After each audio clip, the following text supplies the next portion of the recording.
Could we have assistance from ICT?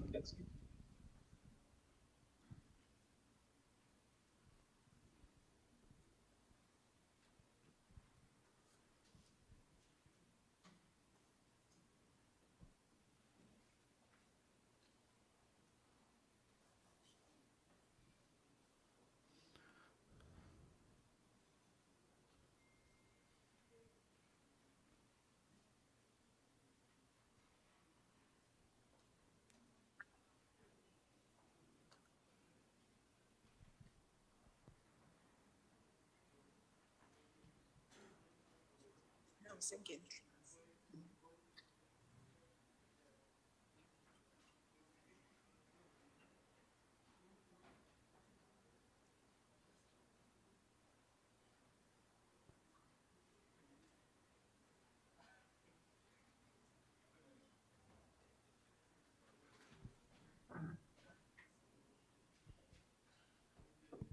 Good morning.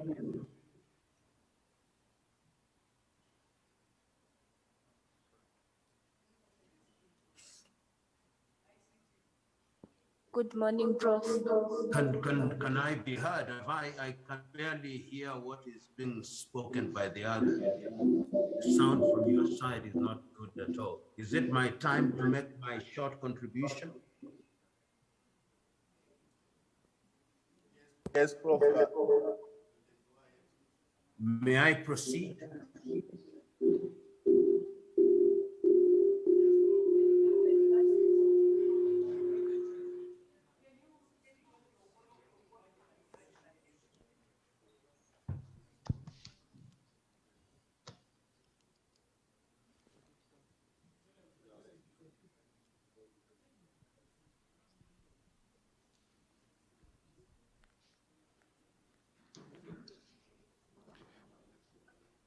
Yes, Prof, you can proceed to address the House. Can I be heard now? Yes, we are hearing you very well. Yeah, you'll give me the cue when you want me to speak, because the sound system from your end is not very good.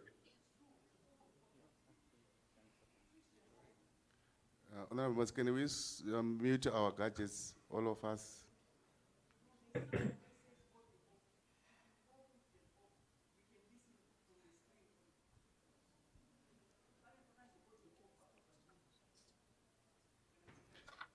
Yes, Prof, I think you can proceed. The sound from this side. Thank you very much. Let me start by thanking the members of parliament who are serving under APNAC for putting together this conversation. I've had the advantage of listening to my brother Temba Mliswa, and I am quite familiar with the activities of APNAC and other anti-corruption authorities. And my intervention is going to be brief, deliberately, because I hold the view that a lot has been said, a lot has been written about the fight against corruption.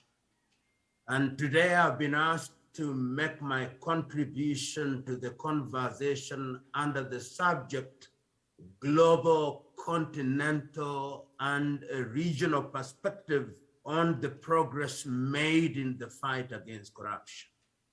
Let me preface my contribution by repeating a statement which was made to me several years ago by a good friend of mine who served in the government of Liberia, Boima Fanbule. On an occasion such as this, I was talking about corruption. And during the intervention, Boima told me that there is no corruption in Africa. I was taken aback for a few minutes. Then he proceeded to say that when you talk about corruption, you are using a fairly nice term to describe what is theft on an industrial scale. And the truth be told, corruption occurs throughout the world. The Western world, which now is in the habit of pontificating to Africa, knows corruption and in many ways provides safe havens for ill-gotten wealth from Africa. But they pontificate nevertheless.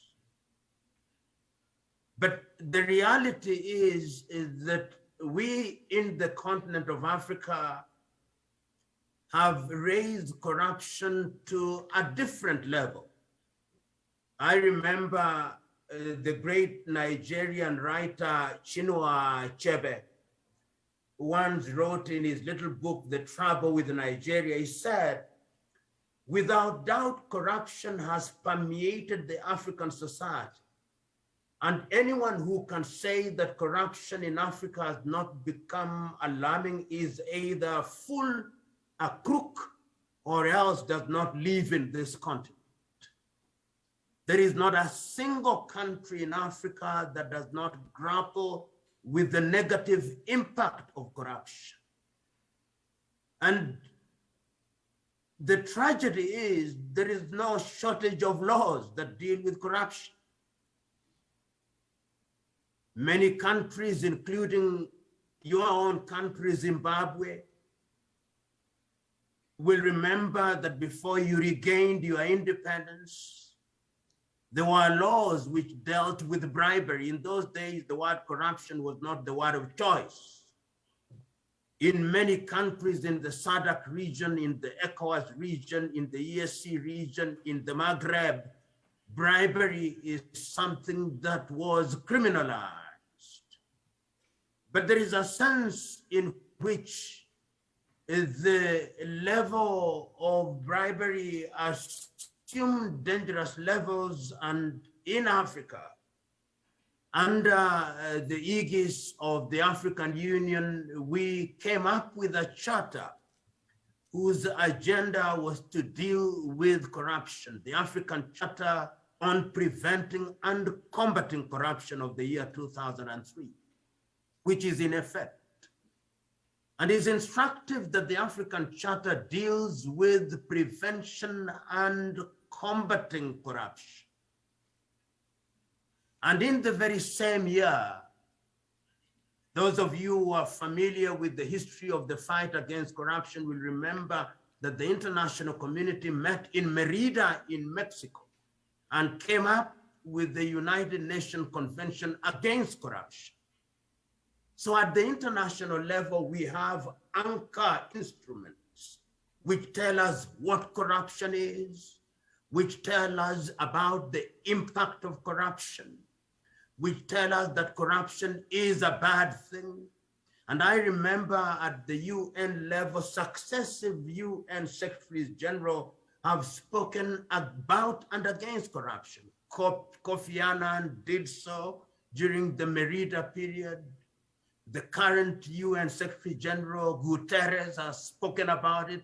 And the words that they use to describe corruption are not new.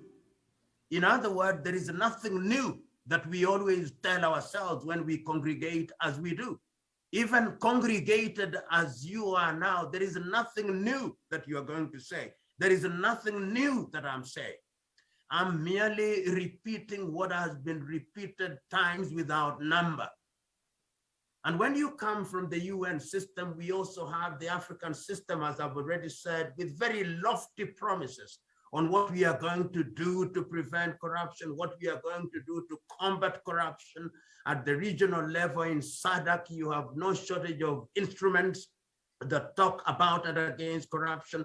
The same is East African Community and ECOWAS, as I've already said. And every other country in Africa today has a specialized anti-corruption body whose mandate is to deal with crimes of an economic nature. And that includes the whole gamut of what is described as corruption. The question that we are grappling with is how well we have done in the fight against corruption. My answer is we have done and continue to do very poorly. It used to be the case that systems were manipulated by bureaucrats. It used to be the case that those systems were the points of leakages in the fight against corruption. And therefore, a number of measures have been introduced. We thought in the old days that if we migrated from paper-based transactions in our government system and digitized, then that would ensure that we reduce opportunities for corruption. It used to be the case, and I believe it is the case in many countries in Africa, including Zimbabwe, that we have public servants declare their wealth when they get into office. Well, members of parliament declare their wealth when they get into office.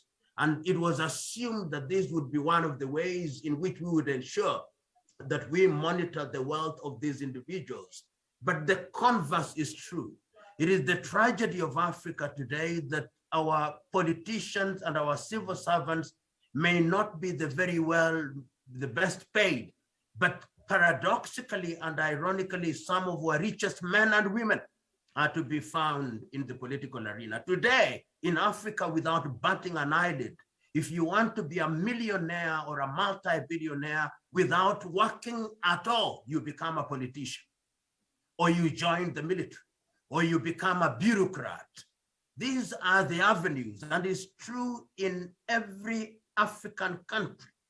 And what individuals in this arena have succeeded in using is to use and abuse their officers, create dummy companies where they have their wives, their drivers, their workers as directors. The net effect, as somebody has said, I think it was John Henry, is that when you ask your typical government bureaucrat on an average, your average politician to fight corruption is like asking a vampire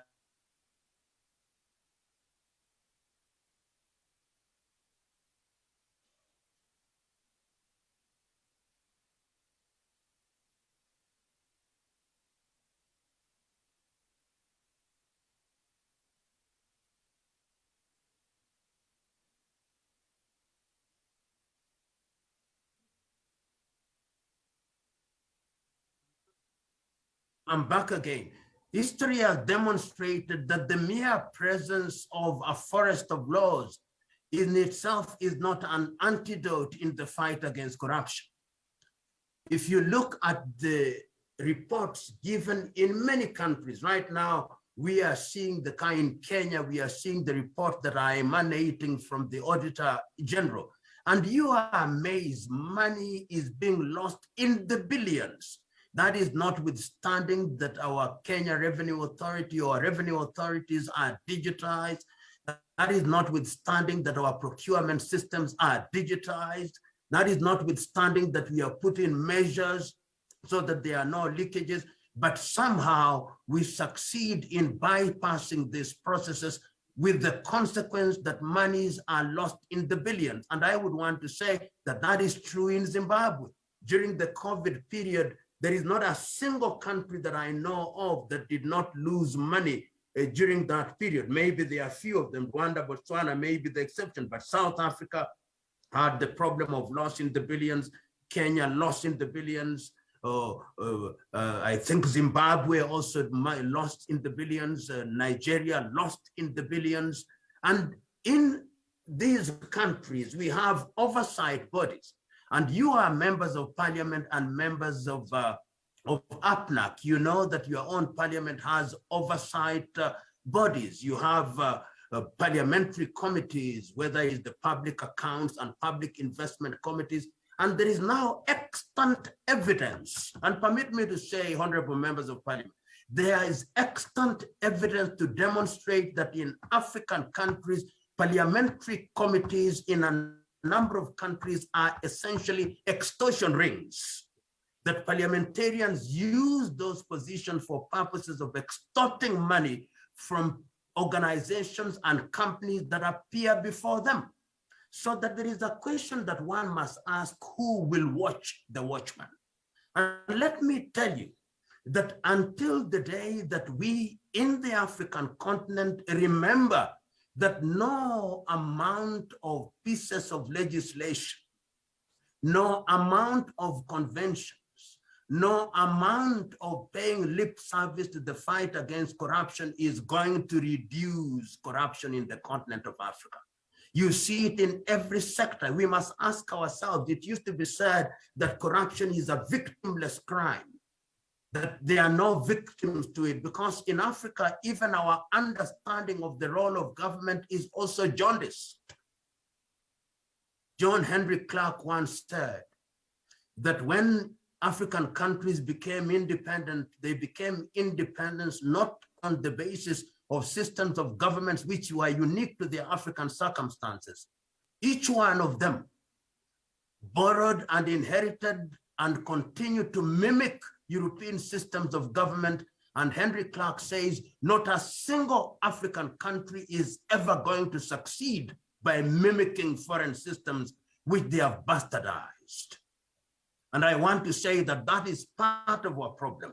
We've inherited an executive system which we do not understand, which all has become conflictual. We've inherited legislative systems which we do not understand and have bastardized. We've inherited judicial systems which we do not understand and have bastardized.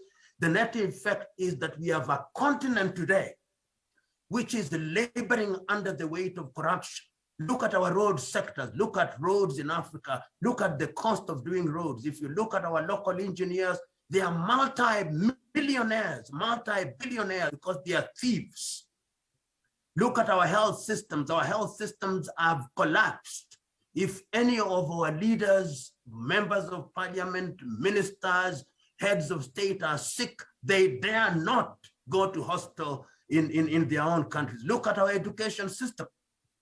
Even if you ask many African countries, even the children of ministers for education seek education outside of the country.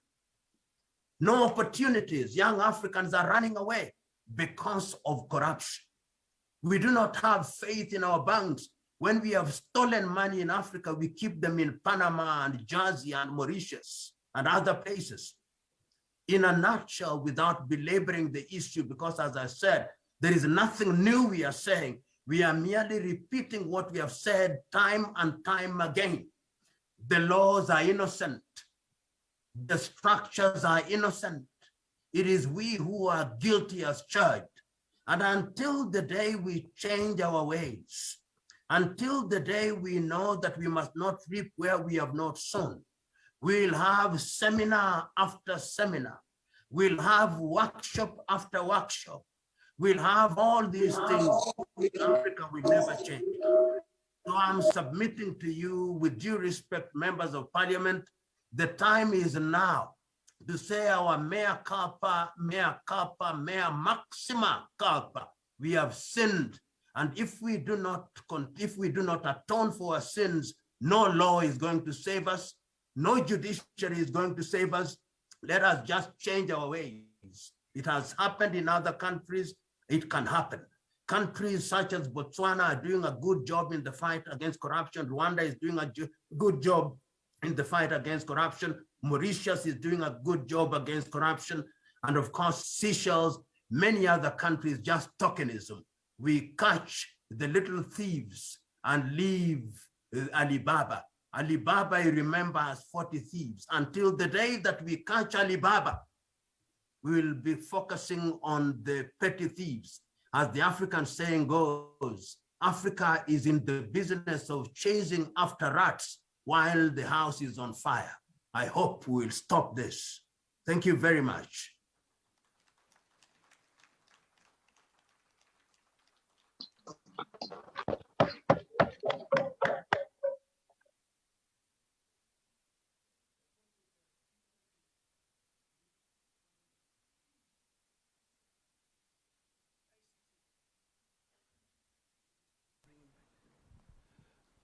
PLO.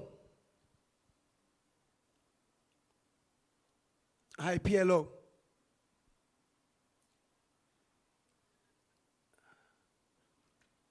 PLO.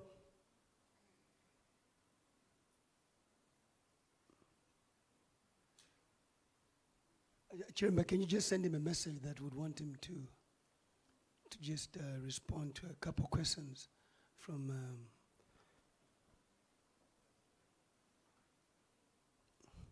PLO.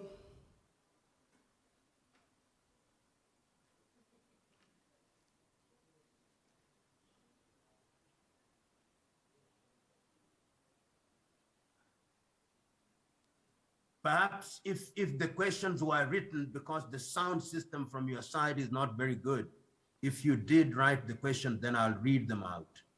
Can you hear me right now, PLO?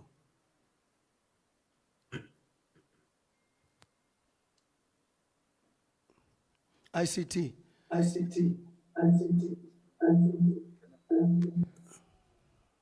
Unless, because we've got him now, and can we have somebody who can type the questions to him? Somebody will ask if that's the best way to go about it. If we can have at least 3 to 5 questions. Can we have, who would like to ask a question? Ask the question, and Madam Nyao, you can just type it to him. Okay, Honorable, can you thank you, Honorable Komichi too? Who else? So can you ask your question and then she can type the question to him? Thank you, Chair, and thank you to the professor for such a clear presentation. He did mention that our governance systems are just mimicking, and in I many cases... hope they'll also, if they can type the question, Honorable, even as you raise it. Yeah, that's what is happening, Prof. It's coming through. So you spoke about that our governance system were just mimicking the West, and in many cases it's just bastardized. So in Africa we are facing a situation where the executive, which we as parliamentarians are supposed to hold accountable, part of us as parliamentarians form the executive. And so you will have a pool of about 40 to 60 parliamentarians forming the executive. And the challenge then is the executive in the form of the president has this power to dispense with in hiring and firing not only ministers, but also heads of departments, permanent secretaries and directors and all those things. How does Parliament rid itself of this vulnerable state where you are not able to carry out your duty of holding the executive accountable? Because in many instances, it's either you are part of the executive or you are campaigning to be part of that executive. I thank you.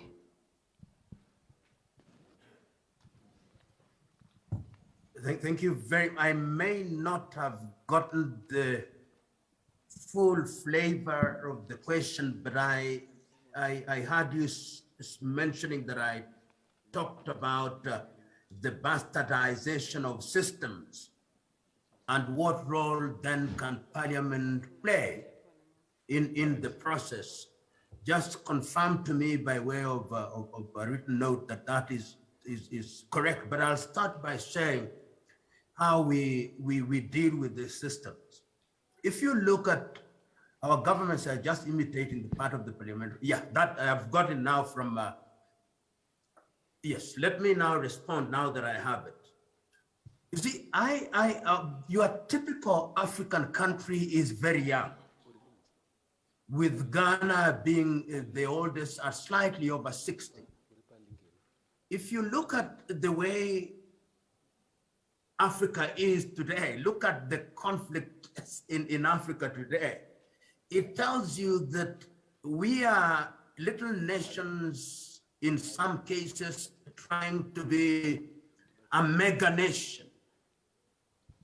We are also, sometimes you find there is a nation trying to be a state, like in the case of Somalia. We are grappling with systems that don't appear to work. Look at our parliamentary systems, our political party system. And nobody need remind Zimbabweans how conflictual systems can be. Come to Kenya is the same thing. Come to the Democratic Republic of Congo with nearly 233 political parties. Kenya, nearly 100 political parties. Then you have parliamentarians which are constituted in many countries along ethnic lines, so that ethnicity becomes the defining factor rather than ideology in many African countries. And in many African countries, therefore, when you fight against corruption or you fight against any vice, it is very quickly ethnicized.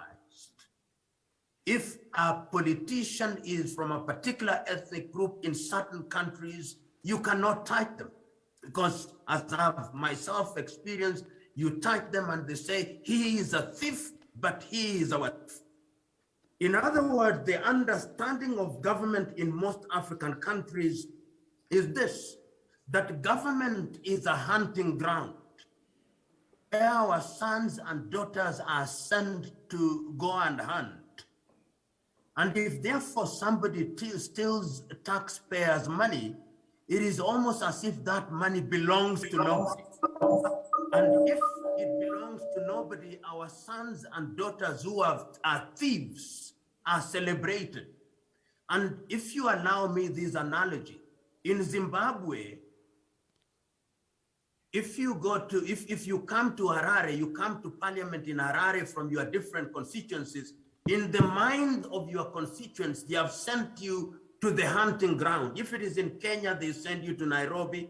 If it is in Zambia, they send you to Lusaka. If it is in Tanzania, they send you to Dodoma. So our view about taxpayers' money and government things is that it belongs to nobody. That is why it used to be argued that indeed corruption is a victimless crime. But you and me know better. The money that is stolen is our tax money and ought to serve us. So that misunderstanding of what government is what makes us behave the way we behave. And don't tell me that education helps. In fact, my own experience is that the worst people, the people who harm Africa the most, are those who have gone to formal education. They may camouflage it whichever way they want. They are the ones who are appointed as cabinet ministers. They are the ones who are appointed as ambassadors. They are the ones who are appointed as permanent secretaries. And they are the ones who have therefore access to the till from which they steal. And foreign governments have also understood the psychology of the African politician, and they have understood the psychology of the African civil servant. And that is what leads me to the question that was posted there, that until very recently, Europe actually allowed for bribery of African officials as a business expense, because they knew that you take an African politician or an African bureaucrat to Dubai, buy them a flat, they'll sell their country. You take an African businessman or politician to Mauritius and open for them a bank account and they'll sell their country. You take an African politician or business person, or civil servant, and pay school fees for their children who are studying outside of the country, or pay hostel bills for their husbands or their wives, and they sell their country. And my view is that as long as that is our mindset, Africa can never quite run a government, because that government is even alien to our thinking. Look at many African countries. Somebody spends $1 billion to campaign for an office, which even if he were to serve in for 1,000 years, he would never get the $1 billion. Is he worried about the salary that he's going to get? No. What he or she is focusing on is the influence peddling that he's going to use, the many companies that he's going to incorporate, and therefore to make money by dint of his office. And he or she knows that when he does that, he will never be punished. And the net effect is that your typical African country cannot solve her basic problems. So my answer to your question in a nutshell is that we as a people, we as a continent must go back and ask ourselves the basic question. Do we want to bequeath to our kids, to our young men and women, countries that are functional? Look at countries which were like us during independence. Look at Korea, South. Look at Vietnam, which was at war during my own lifetime. Today, Vietnam has surpassed most of sub-Saharan African countries by GDP, except South Africa. Look at Seychelles, a little country.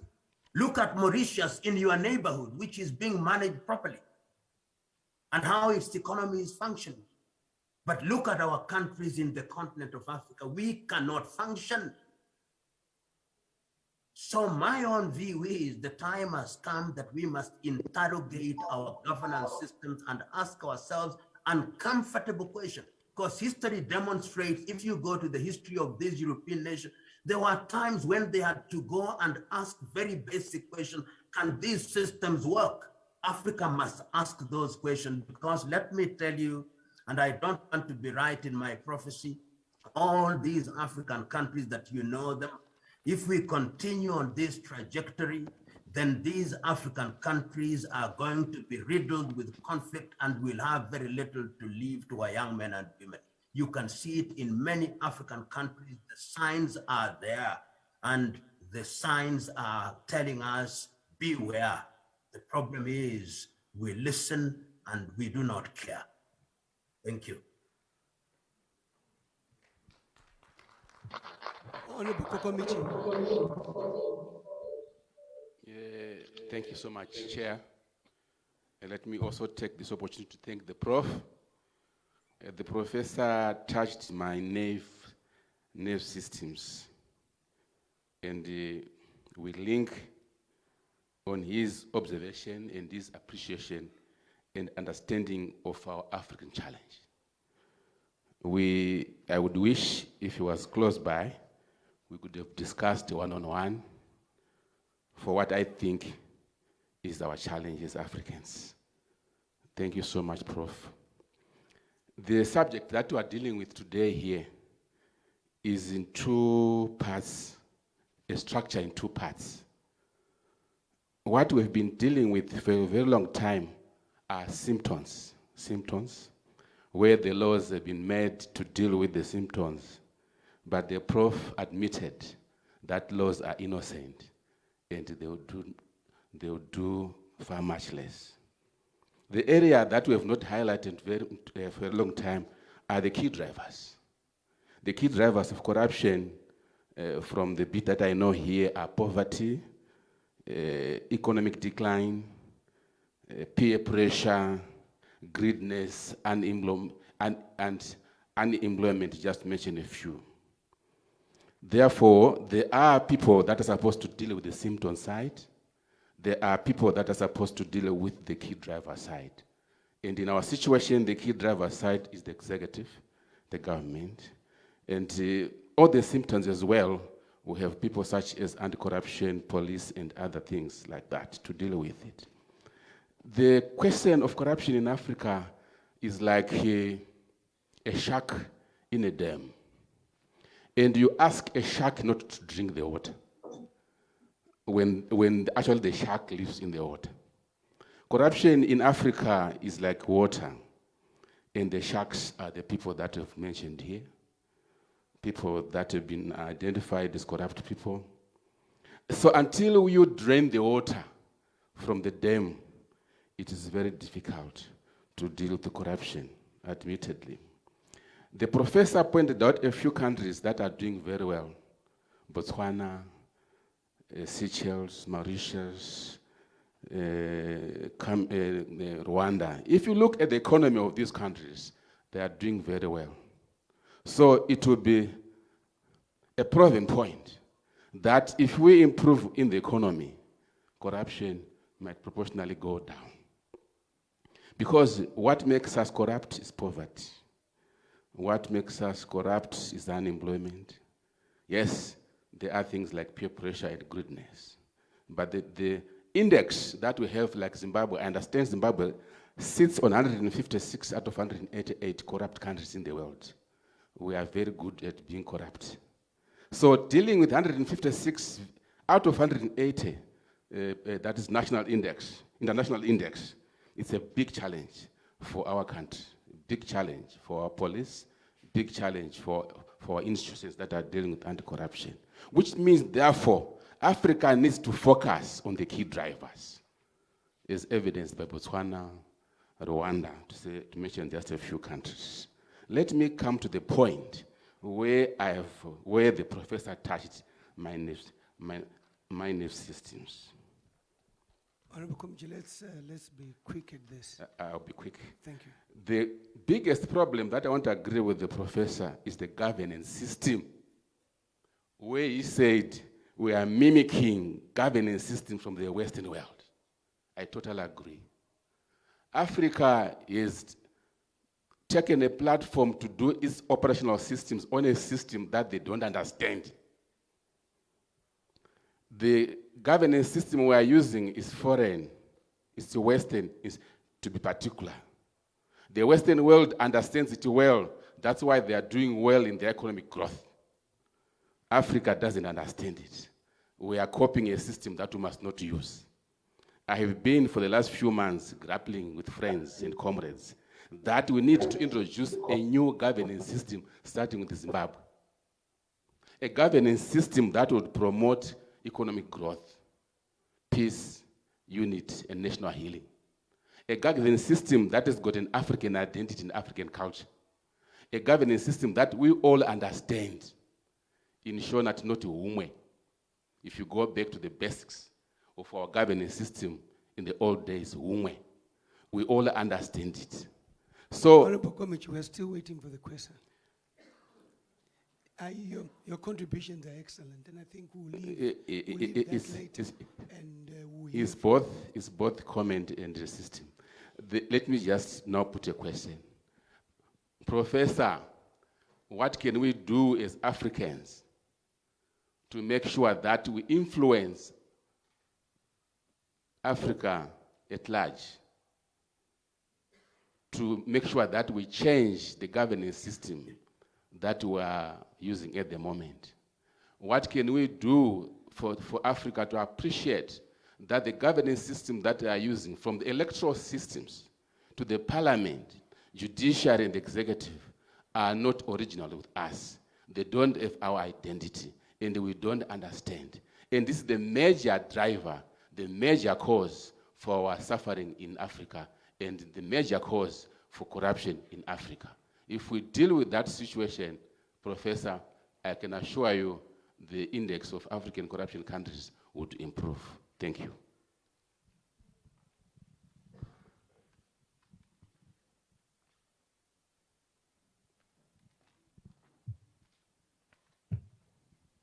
I've seen that the question about dealing with symptoms. And the second bit is, what then should we do beyond simply lamenting about the situation? I didn't get the question properly, but I'm saying, let us focus on the symptoms. You know, in many African countries, we look at the fight against corruption as arresting and prosecuting those who have engaged in corruption. But to me, that is too late, because how many people can you arrest? How many people can you prosecute successfully? And remember that you are a typical corrupt person. This is his psychology. Number one, I will steal $1 million and I'll use 30% of $1 million to corrupt the entire system. So there are many corrupt people who are very happy when you take them to court, because they know that they'll then very quickly be sanitized and they retain their wealth. My view is that if one wants to fight corruption, then prevention is very key in this regard. And prevention goes alongside education. Education that actually leads to behavior change. What we do in the name of civic education, this idea of going into radios and telling people, be good, don't be corrupt. I think people, the corrupt just listen to you and they say you are wasting your time. They know that it's wrong to be corrupt. So when you tell them this, and I'm not saying we should not do this, but we should start a little earlier. If we start inculcating the culture of doing the right things and the culture of ensuring that those who engage in corruption are excluded from participating in public service, they are excluded from participating in critical public affairs, then that is one of the ways in which you'll be putting the mark of Cain upon their foreheads. So prevention is very key in this regard. And there are a number of countries that have dealt with this very successfully. If you go to the Scandinavian countries of Sweden, Denmark, Norway, and even Finland, the reason why their systems work is, number one, because the systems are created in such a way that they actually function. Just this morning, just to tell you how when systems don't work, everything happens. In Kenya, the Ethics and Anti-Corruption Commission has this morning gone to court to get an order against a clerk in the Ministry of Lands who has in his account 1 billion Kenya shillings. 1 billion Kenya shillings. That gentleman, even if he worked for 5,000 years, he would never earn that kind of amount. Systems don't work.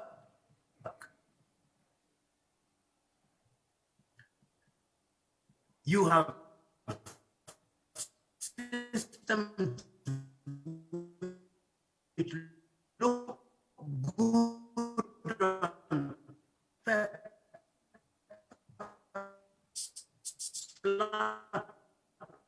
in the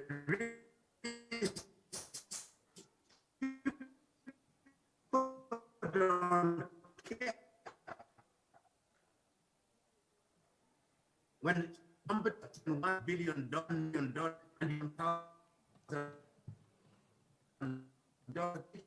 they don't care. So I hold you that we must deal with the system. We must act. I think differently.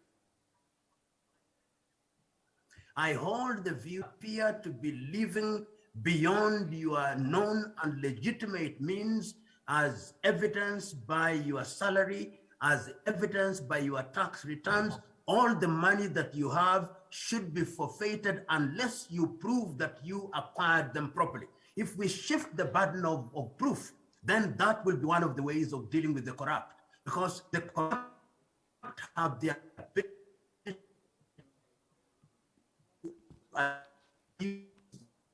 system, they have the ability to corrupt and abuse all. The last thing that I want to say is corruption stops with, to me, that I ought not to continue. Am I getting the cue that I should not proceed?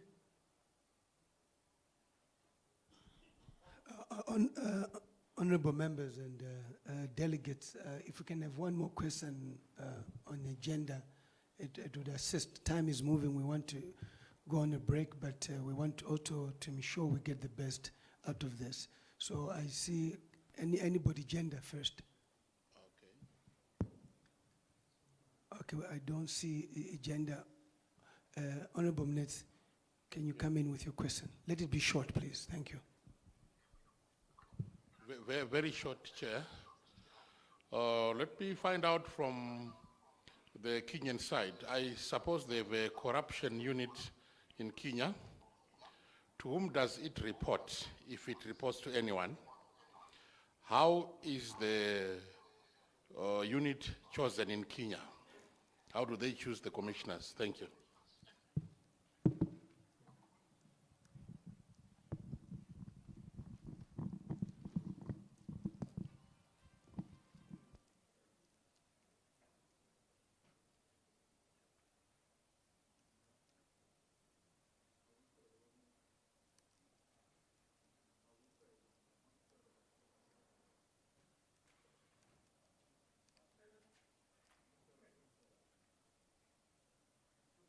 The Ethics and Anti-Corruption Commission is the specialized body created for purposes of fighting corruption.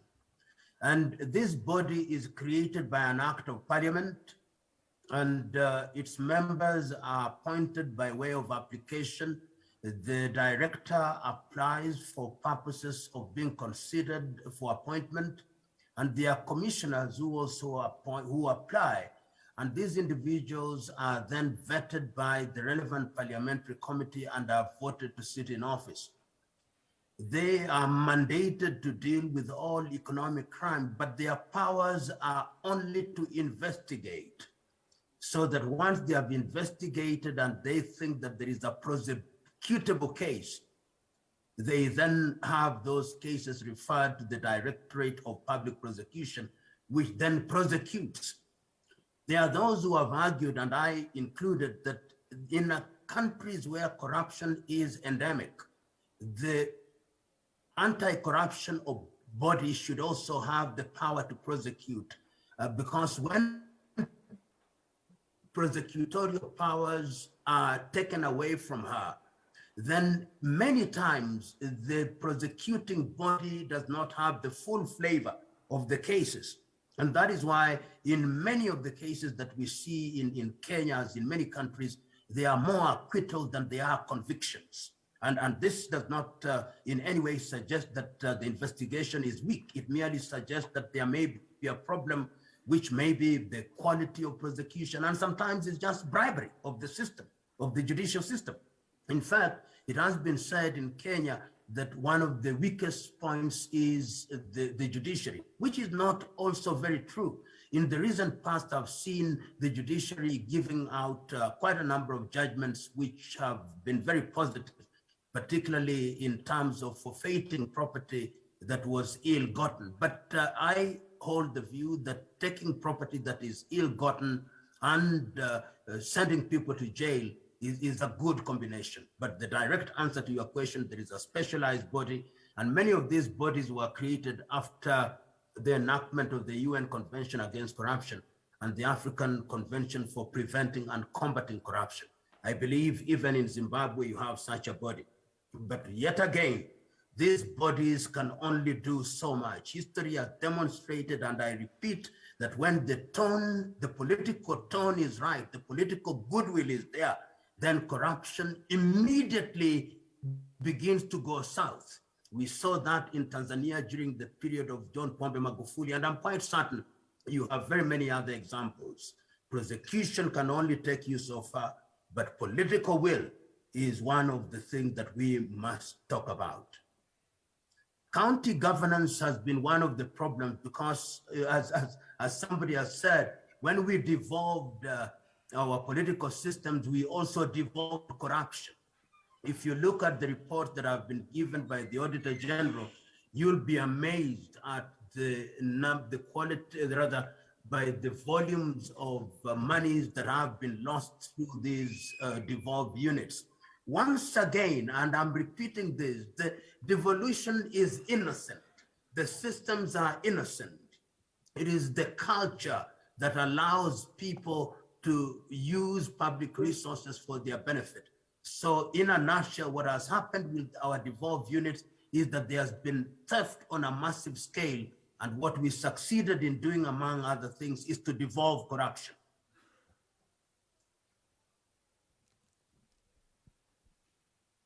I think, Professor, the question was how independent really are they?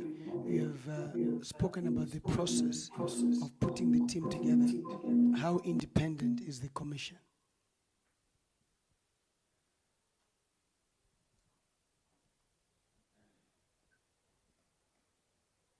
I'm waiting for Honorable Melissa's question to be, how independent is the corruption body? In terms of independence, I think they enjoy independence. And independence, as Honorable Melissa will know, is also about the quality of the men and women that you appoint into those offices. But in terms of structure, and I have frequent conversations with members of this body, there is not an occasion where you say that somebody has made a phone call and said, don't prosecute so. If they choose to do so is out of self-censorship. And I think the manner in which you appoint officers is also very important. The fact that they apply, the fact that they are then taken through a parliamentary process gives them the confidence that they will not be removed from office by dint of political fiat. If you want to remove them from office, you've got to go through a long process so that they are not beholden to temporary political interests. So in my view, I think the appointment structure of members of the Ethics and Anti-Corruption Authority does give them independence, operational independence. And we must, and also the fact that their funds are charged on the consolidated fund is also very useful. Because when funds are charged on the consolidated fund, and you honorable members of parliament will know this better than I, then you don't have to go through any other ministry to get your funds allocated to you. It is parliament that you look to. It is before parliament that you defend your case and the funds that you need. In a nutshell, I think they enjoy operational independence. Honorable members and delegates, I think we must take a break. And I think may you just thank Professor Lumumba for his insightful presentation. And I think we've learned one or two things, and certainly Honorable Komichi, I'll favor you with his number and talk to him more. I think you had some good points there. So. Thank you very much, Livison.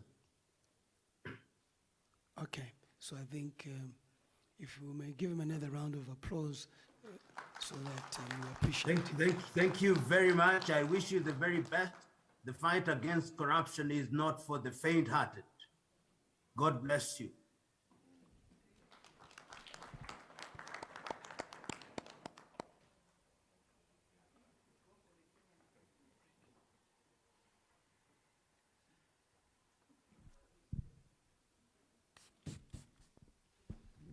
Thank you very much for a very inspiring presentation by Professor Lumumba. What I took away was the laws are innocent, but it is us who do the evil deeds. So let us not blame the laws. We have the laws in place. At this point, I think we all have appreciated the presentations made, including those remarks made by the Minister of State, represented by Mr. Nyoni, setting the agenda by Honorable Muliswa, as well as the presentation by Professor Lumumba. So I think we bring this session to a close and we'll go for a tea break. Thank you so much, ladies and gentlemen.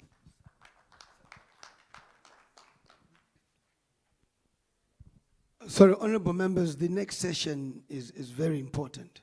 We've invited the Zimbabwe Anti-Corruption Commission to give us their national anti-corruption strategy, which we are not versed and knowledgeable of. So today is really their day, because we've said, how can we be champions of corruption when we don't understand their strategy? So please, it's critical that you are here on time.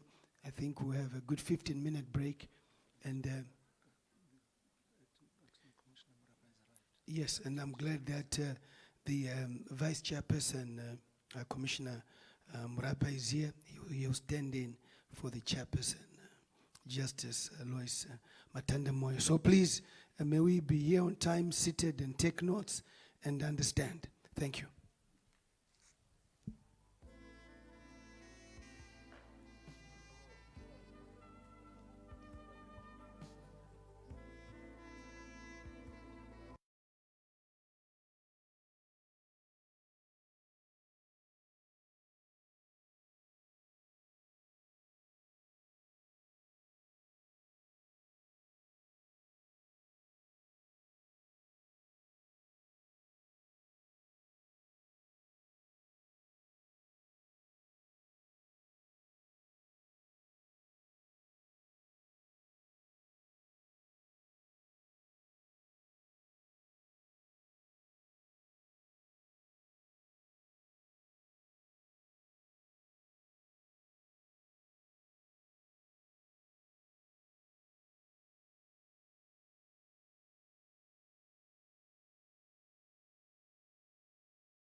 ask when Professor Lumumba is just finished to give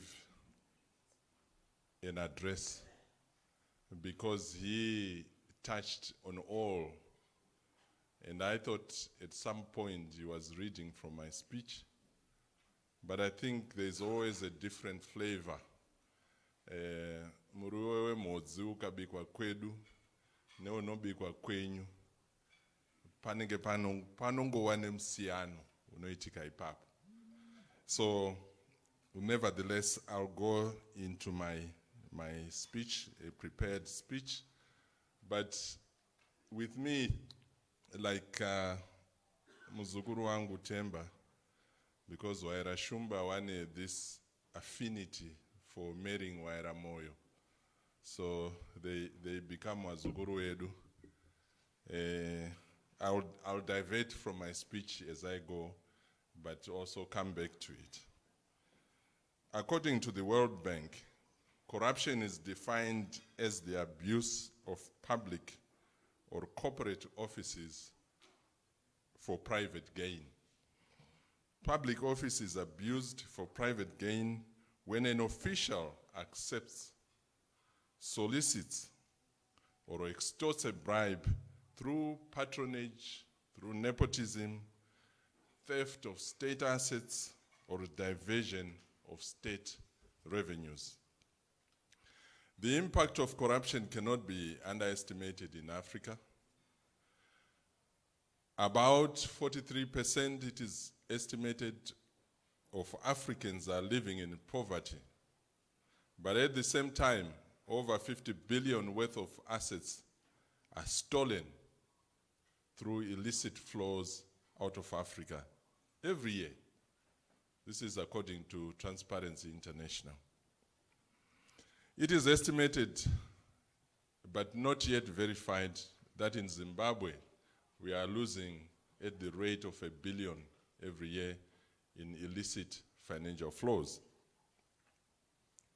Corruption in various sectors of the economy has led to the general service decline in local authorities, in government, and other institutions. Whatever form it may take, there is no doubt that corruption has an impact in all facets of socio-economic lives of the population. Abuse of power is the key ingredient in corrupt practices. In this respect, in the short term, reining in on abuse of power and abuse of office is the strategy that ZAC is using to prevent corruption, theft, misappropriation, and other improper conduct in the public and private sectors. Don't be at all be fooled that we who are here as public servants are the only thieves. No. There are bigger thieves in the private sector. And it is time also that ZAC starts reaching out to those in the private sector. They are much bigger than us. Whatever form it may take, there's no doubt that corruption has an impact on all facets of socio-economic lives of the population. Section 255 of the Constitution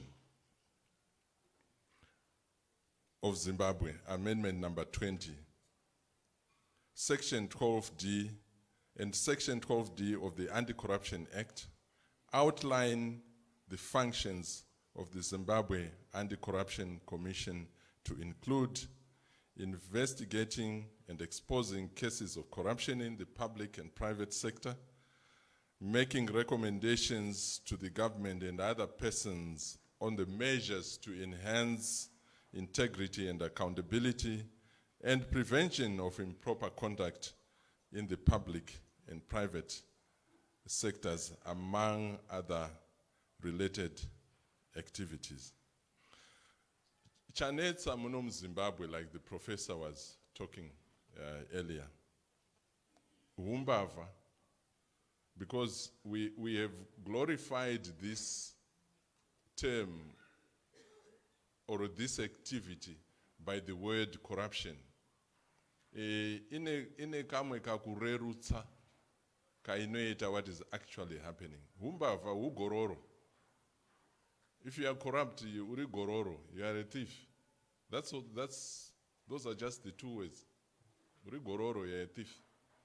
And you must know that you are a thief, you are stealing.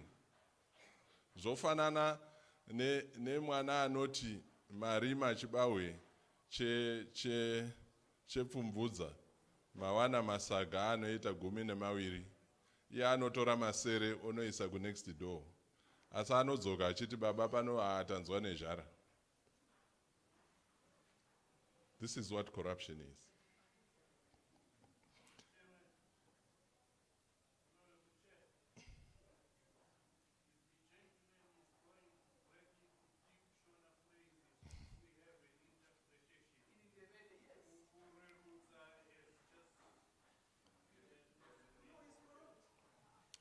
Sorry about that.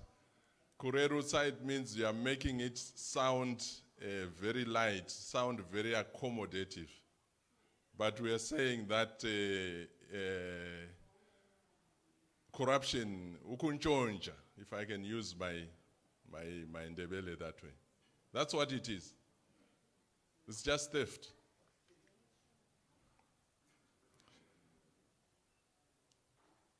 ZAC has used many approaches to deal with corruption, and I'll go through 3 or 4 of the main approaches. The first one is investigations.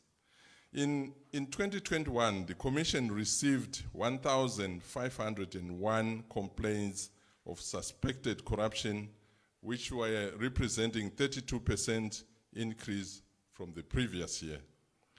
And of the total of these complaints received, 1,334 were corruption related, while 147 were non-corruption matters. The Commission investigated all complaints received and referred 138 to other law enforcement agencies for further management. Non-corrupt conduct complaints were referred to relevant organizations for further management, or advice were given on these complaints. The most prevalent crimes reported to the Commission related to misuse of authority, that is criminal abuse of duty, and fraud as defined by sections 174 and 136 of the Criminal Code, Criminal Law Codification and Reform Act, Chapter 923, respectively. So far, 10 suspects have been convicted for various corruption offenses, including high-profile individuals. The second way that ZAC is dealing with corruption is through asset forfeiture and recovery. During 2021, 18 case files with assets to the value of $7 million were referred to the NPA for confiscation in unexplained wealth orders. Of these, 1 civil confiscation order was successfully granted after the appeal to the Supreme Court for civil forfeiture of immovable property valued at $150,000 was confirmed. The Commission obtained the final order from the Supreme Court for this property, which is in Mavazua Township of Rua. The property is now under management of this asset management unit at the Reserve Bank of Zimbabwe. In 2022, the Commission has on its books referred cases up to 16 million for asset forfeiture in various parts of the country, in Mtare, in Harare, and other places in the country. The Commission has now adopted the strategy that for each criminal inquiry, there should be a parallel asset inquiry as well. In countries neighboring and around and abroad, the Commission has enlisted mutual legal assistance from those jurisdictions in order to recover assets originating from this country that are parked in those jurisdictions, financial houses, and in land, in buildings, and in equipment. It is in the public domain that through these efforts, assets worth 14 million rands have been accounted for in South Africa. But this is not all. We continue to investigate, and as we do, we are now close to finalizing assets of former high-ranking civil servants who parked Zimbabwean assets in South Africa. We have identified a number of private assets as well, whose source of investment income cannot be sufficiently explained. Neither are there any tax declarations on these investments, either with Zinara or with tax authorities in those countries. In this regard, SARS in South Africa and other tax authorities in America and Europe are assisting the Zimbabwe Anti-Corruption in identifying and possible forfeiture of those assets. We are of the view that should people have such assets in those countries outside this jurisdiction, if you come to us, if you come to the authorities and state your assets, perhaps we can start talking. Because when we get hold of them, we get hold of everything. We don't spare anything. We also know that a lot of assets are now being hidden in cryptocurrencies. But as of this year, early this year, ZAC investigators have been trained in following up on cryptocurrencies. And this is one area that we are going to be very active in. We note with regret that a lot of the corruption happens in procurement. And this is again an area that ZAC is following up very seriously. Besides the asset recovery, forfeiture and recovery, we have a very extensive public education and awareness outreach. The Commission's Public Education Unit for the year 2021 set itself a target to reach up to 4 million people in Zimbabwe with the message on what is corruption, how can they resist corruption, and how they can report acts of corruption when they come across it. From January 2021 to October, through print, that's 2021, through print media, social media, radio and television campaigns, workshops, school visits, public institutions engagements, churches, community meetings, and other platforms, the unit managed to reach a total of just over 3 million people in the country. And while we are happy with that, I think more can be done to reach more people. Campaigns in Harare, Bulawayo, and Mtare were held in collaboration with inter-religious associations for peace and development in Zimbabwe to get buy-in on the work of the Commission through incorporating stakeholders in the National Anti-Corruption Strategy. Some churches are now preaching sermons on resisting the temptation of corruption.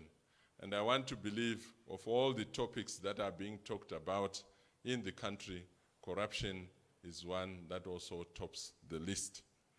In 2022, the Commission has extended its anti-corruption message to the public by reaching out to communities in Masvingo province, in the Midlands province, to the delight of the traditional leadership in these rural communities. Public Education and Awareness Unit of the Commission will also reach out to the remaining provinces during the year. The Commission is developing curricula on anti-corruption that will be part of learning materials right from ECD 1 till tertiary education. This way, we are confident we will change and instill behavior amongst Zimbabweans. If we can catch them young, we will have an incorruptible generation for the future. We are taking a cue from the fight of HIV and AIDS. When HIV and AIDS had ravaged this country, the approach changed from only prevention, from only treatment, but to behavior change.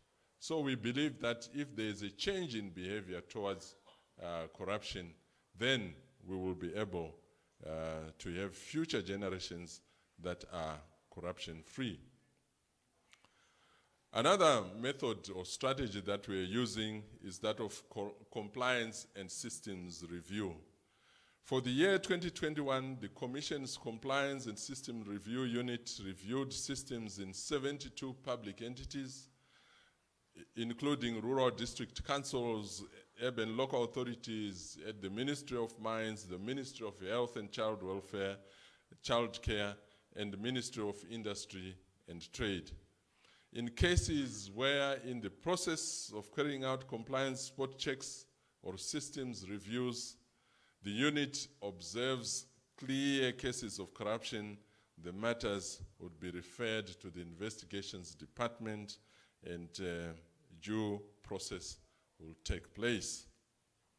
ZAC and 8 local authorities signed implementation matrices of the recommendations of the compliance unit.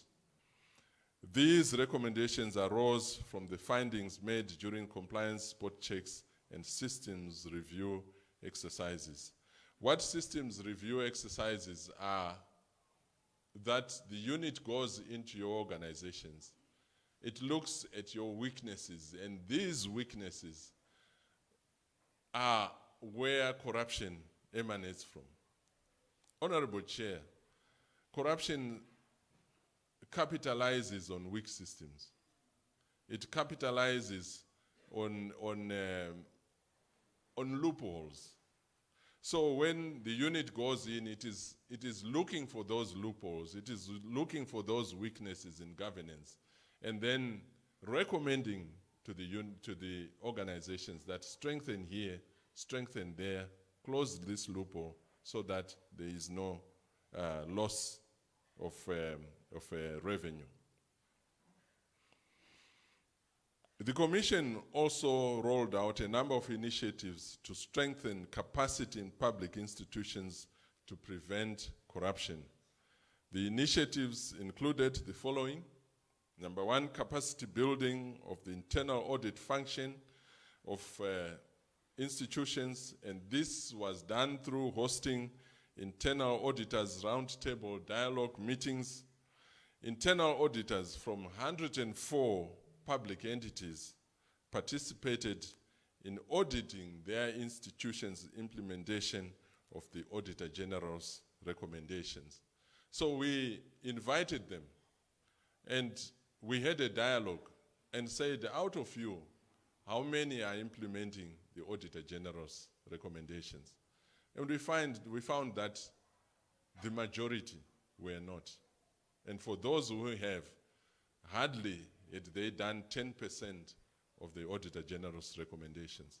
So, out of that, we are of the opinion, and we hope that within the coming of end of 2022, we will see an improvement in the implementation of the Auditor General's recommendations. The Central Internal Audit Unit of the Ministry of Finance and Economic Development has since taken this initiative on board and with excellent results. So they've also taken our recommendations that they would like to see how entities are implementing the Auditor General's recommendations. Training of finance directors and managers in international accounting and reporting standards, specifically IS IAS 15 and IPSAS 17 for fixed assets, IAS 21 for foreign exchange, and IAS 29 and IPSAS 10 for hyperinflation accounting, and reconciliations was conducted by ZAC in partnership with the Accountant General, the Institute of Accountants in Zimbabwe, and the Central Internal Audit Unit in the Ministry of Finance and Economic Development. All these efforts are to close those loopholes in the public sector through which proceeds that come from the budget were being leaked out of the systems. The participants to this training were ministries and commissions. The training was held following the Auditor General's findings and observations by internal auditors that there was a gap in compliance to these standards in the public sector institutions. A roundtable dialogue was also held with procurement directors and managers from government ministries and independent commissions to discuss how the procurement management system in their institutions could be strengthened. A similar meeting was held with permanent secretaries, accounting officers in the ministries and commissions. So you see, Mr. Chairman, these are some of the activities that ZAC has embarked on, besides what we are commonly known for, that is arresting. We have also done this, that if we stop, if we prevent before it happens, it is better than to follow the money that would have been stolen. We've gone further, Honorable Chairman, to look at integrity committees. We introduced integrity committees to 26 parastatals during roundtable dialogue meetings, which were held on the 16th of September 2021, and we've followed this up with encouraging the institutions to establish integrity committees. The Commission has introduced the formulation and implementation of an integrity strategy framework to public entities. The framework is anchored on accountability, on commitment to integrity, where everyone in this institution has a role and responsibility to embrace integrity and accountability. To date, the Commission has met board members of 19 parastatals who have welcomed this initiative. I was speaking to Zinara, who are here, and I'm hoping that in their delivery, they will also talk about this and how this is working in their institution. The integrity strategy is derived from their strategic plans and the core values that are articulated therein.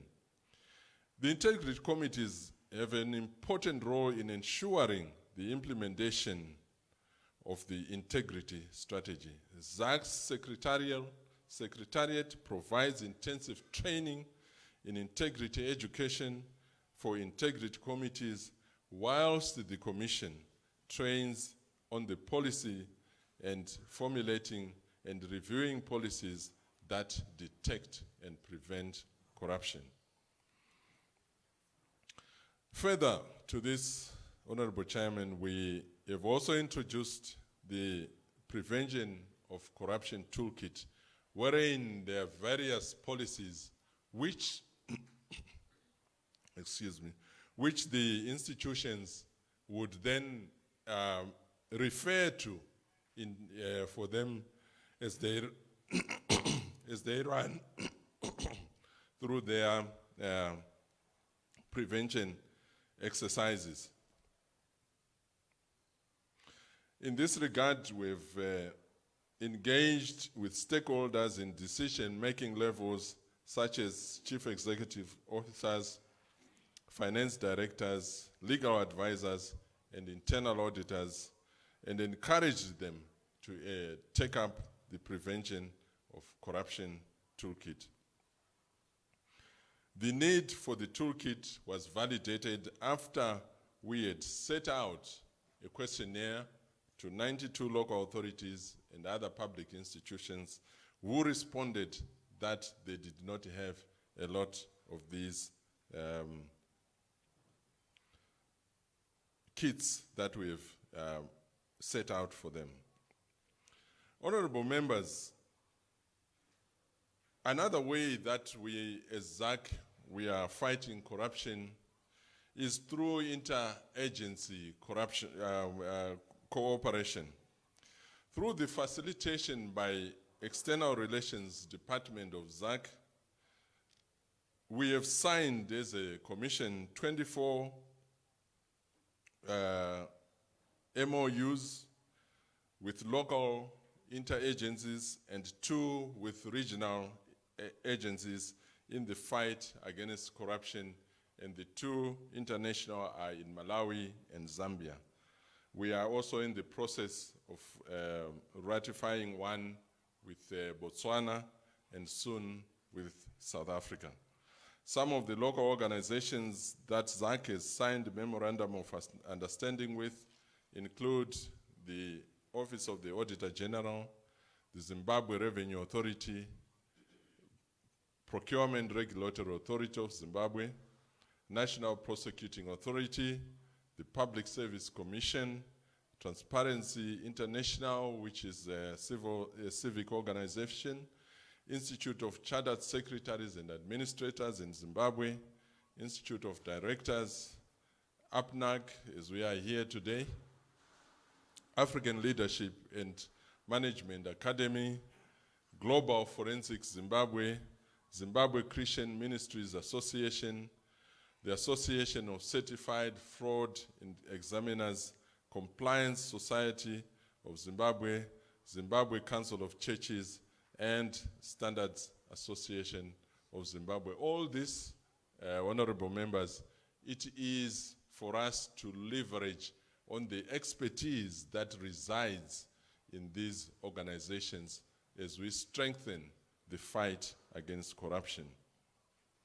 But as I come to a close, if you would allow me, Honorable Chairman and honorable members here, let me say that this fight has not had its own hurdles, and some of which we would wish, and very much so, that honorable members here would assist in solving them, if I may use that word. One of our biggest areas that we find is non-criminalization of common law infringements. I would give an example here. Sometime a year or 2 ago, there was a statutory instrument that came into being because of the shortage of mealie meal, which said that mealie meal shall be bought at such and such a price, and so on and so on and so forth. And there was a lot of publicity about it, and whistleblowers blew their whistles very high, very loud, and ZAC moved in. And at 2 very large retail outlets, we went in the process of arresting those who were selling mealie meal above the gazetted prices. And we did arrest them. But as we were preparing charges for the National Prosecuting Authority, then we asked ourselves, what crime have they committed? And there was no crime, because the statutory instrument did not state one. So you can see that what is being done here in common law is not good. But you can't take such a person to court, but the case doesn't stand. So while Professor Mumba was saying the law is not at fault, I think sometimes it is, because it does not give us enough to fight corruption in some instances. There are many legal instruments currently in use that do not sanction acts of corruption, and therefore we have called for the amendment for the PPDAP Act, Public Procurement and Disposal of Public Assets Act. We have also called for the amendment of the Public Finance Act. We have also called for the amendment of PECOG, which is Public Enterprises, and sorry, I'm forgetting this one. Let's call it PECOG. So that we put in there issues of common law, which when committed, you can take a perpetrator to court on that act. Enactment of the whistleblower protection legislation systems and procedures will also encourage whistleblowers and witnesses to come forward with their reports and testify without fear. Honorable members here, let me applaud government that at least at this point in time, the principles of that framework have been passed by cabinet, and we are told that the bill is now being very actively drafted, and it shall be presented to yourselves in due course, and we hope that we could speedily enact this one so that it assists ourselves and yourselves in the fight against corruption. We also suffer the issue when we take corruption cases to court, because anti-corruption court rules do not limit the time frame in which matters are heard at court. We have with us the Electoral Act, which limits time frames within matters are held at court, including appeals, and we are saying, as an anti-corruption fighting body, that if we could have the same for anti-corruption cases, that is, that they should have a time limit within which they are presented at court and they are concluded at court. And our wish would be not more than 12 months. So you may have the trial running for 6 months and the appeal another 6 months. And within that period, a corruption matter should have been concluded. We also, why we need this is because there are so many interlocutory applications in corruption cases that are presented at court. And many cases up to now have never seen their light of day at court because of applications. Honorable members here, one area that the fight against corruption suffers is poor remuneration of those who are involved in the fight against corruption. I was talking to a fellow member, a fellow agency member, who was saying their officers whom they send out to fight corruption are being paid today a basic of Zimbabwean dollars, 18,000. And you are sending this person to interview somebody on a case involving millions. What is your guarantee that this case can be concluded? I leave that to you to answer. So it is really incumbent upon ourselves seated here today and those looking at me right now that we need an improvement in the remuneration of those we send out to fight corruption.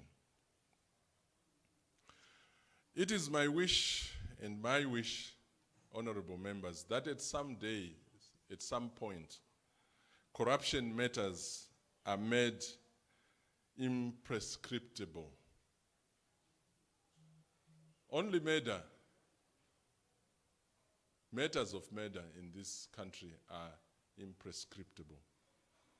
But it is my wish that at some point, corruption matters are made imprescriptible. We also are calling, and this we do not find, for greater transparency and full disclosure so that we rebuild the faith in corporate governance, particularly in areas of remuneration, in areas of PECs and performance indicators in institutions. As I conclude, Honorable Chair, we are calling upon mainstreaming of anti-corruption in all businesses and further education and training initiatives in all our facets of the economy, be they public or private. I thank you.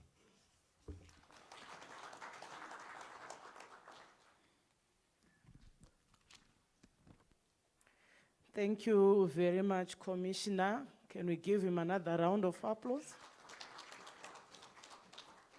Thank you so much. Honorable Chair, you can see how attentive honorable members are listening and following. It can only show how serious they are on these issues of corruption. Well done, honorable members.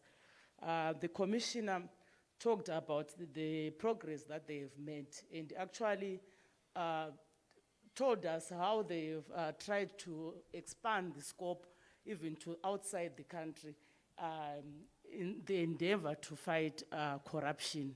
And he didn't end there. He also threw the ball in our court as honorable members to say, look, we are doing what we are doing, but you also have to make sure that the law makes our work easier.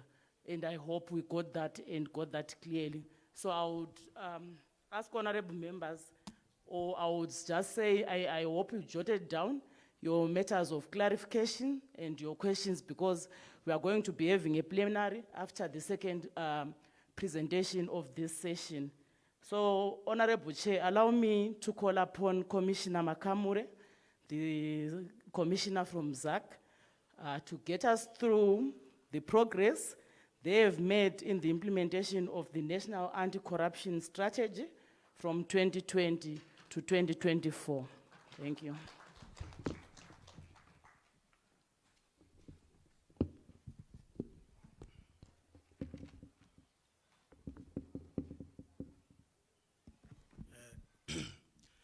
Thank you very much, Honorable Chair. Let me start by recognizing the APNAC Chairman, Honorable Mliswa, the Deputy Minister of Home Affairs, honorable members of APNAC, honorable members of Parliament, invited guests from various key institutions. My task is very simple. After the Deputy Chair has spoken, I'll fill in the gaps. What I'm going to talk about is the National Anti-Corruption Strategy.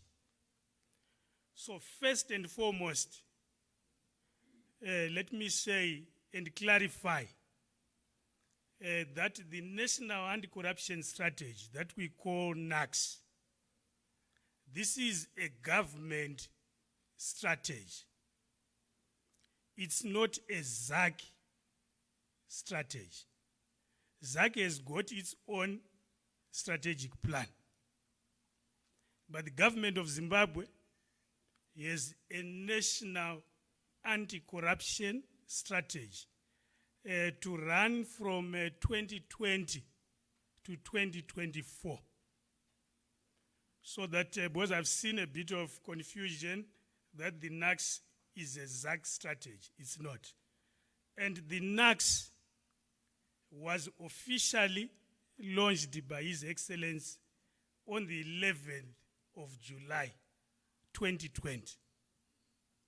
So this commission, which came into office in July 2019, successively spearheaded, but with the participation of other stakeholders, the development of the National Anti-Corruption Strategy. Previous commissions had failed to come up with that strategy.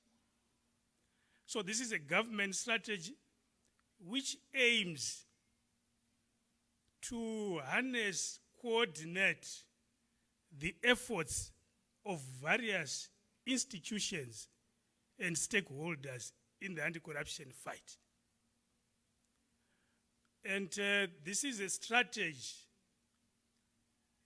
which complies fully with the dictates of the United Nations Convention Against Corruption, which Zimbabwe is party to.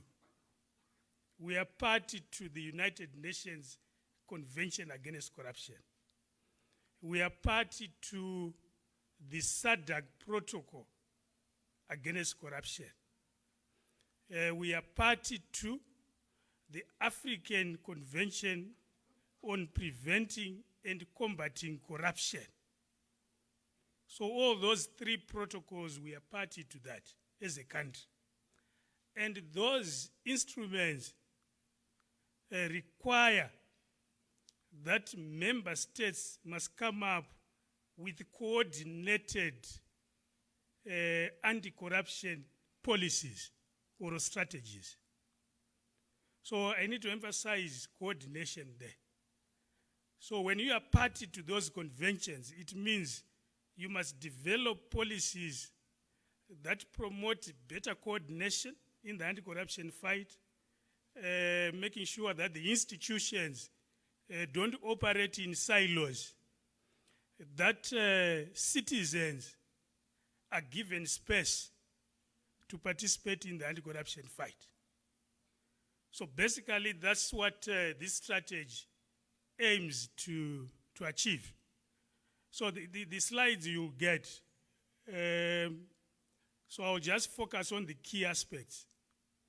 So the strategy was developed through a highly consultative process, which is a requirement under the United Nations Convention Against Corruption.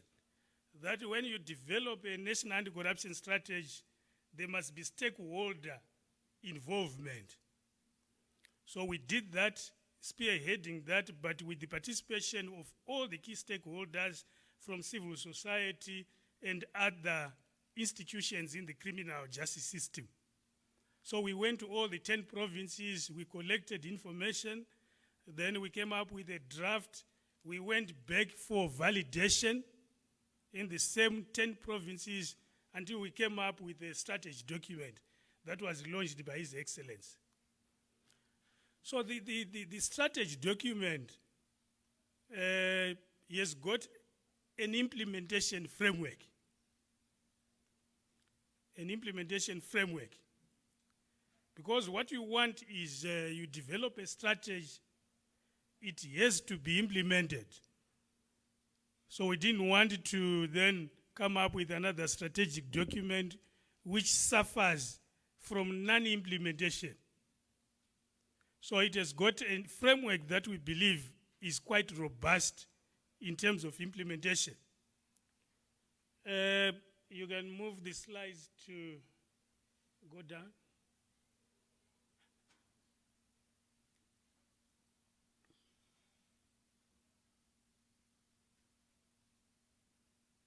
Right, that one, before that. Right, so we've got an implementation framework. So the coordination overseeing implementation of the strategy is the responsibility of the National Anti-Corruption Strategy Steering Committee. So we have a National Anti-Corruption Strategy Steering Committee that is mandated with overseeing implementation of the national strategy. So this is the committee that will ensure that this strategic document does not gather dust. And membership of that steering committee is drawn from across the board, from all the key stakeholders. Go to the next slide in terms of membership. So the apex body for the implementation of the strategy is the National Anti-Corruption Strategy Steering Committee. And that is the membership. So all the key institutions, ZAC, which is chairing the steering committee, Electoral Commission is a member of the steering committee, represented at the highest level, Public Service Commission, Office of the President and Cabinet, ZRP, ZIMRA, Financial Intelligence Unit, NANGO, TIZ, Chamber of Mines, ZUJ, Zimbabwe Union of Journalists, next, Consumer Council of Zimbabwe, RBZ, Finance Ministry, Higher Education Ministry, Information and Publicity, Justice, Lands, Mines and Mineral Development, Primary and Secondary Education, Tourism, next one, Auditor General, Bankers Association, MCOS, Confederation of Zimbabwe Industries, ZCTU, Zimbabwe Heads of Christian Denominations, Zimbabwe National Chamber of Commerce, NPA, Foreign Affairs, Judicial Service Commission, Law Society, then chairperson of APNAC. So this 33-member high-level steering committee, which oversees implementation of that strategy. And these members were actually gazetted that they belong to the steering committee. Right, so that's the membership. Next slide. So this is what is there to do, the mandate of the steering committee. That's the core body responsible for overseeing implementation and to set up any necessary subcommittees. So we have the steering committee, then we have subcommittees, go to subcommittees. Right, so these are the subcommittees that were set up by the steering committee. So the subcommittees is what we call the think tank for the strategy, where the technical work is undertaken. So we have subcommittee 1 to do with citizen awareness, public education issues. And the steering committee made a decision that the subcommittees must be co-chaired so that we actually promote meaningful involvement of other stakeholders. So like the one on public education is co-chaired by ZAC and Transparency International Zimbabwe. So that subcommittee is there to promote public education awareness of anti-corruption. Then we have subcommittee 2 to do with strengthening. What that means in summary is you want to strengthen institutions in the criminal justice system to give them capacity for them to be effective. So you talk about ZAC, ZRP, NPA, our courts, etc.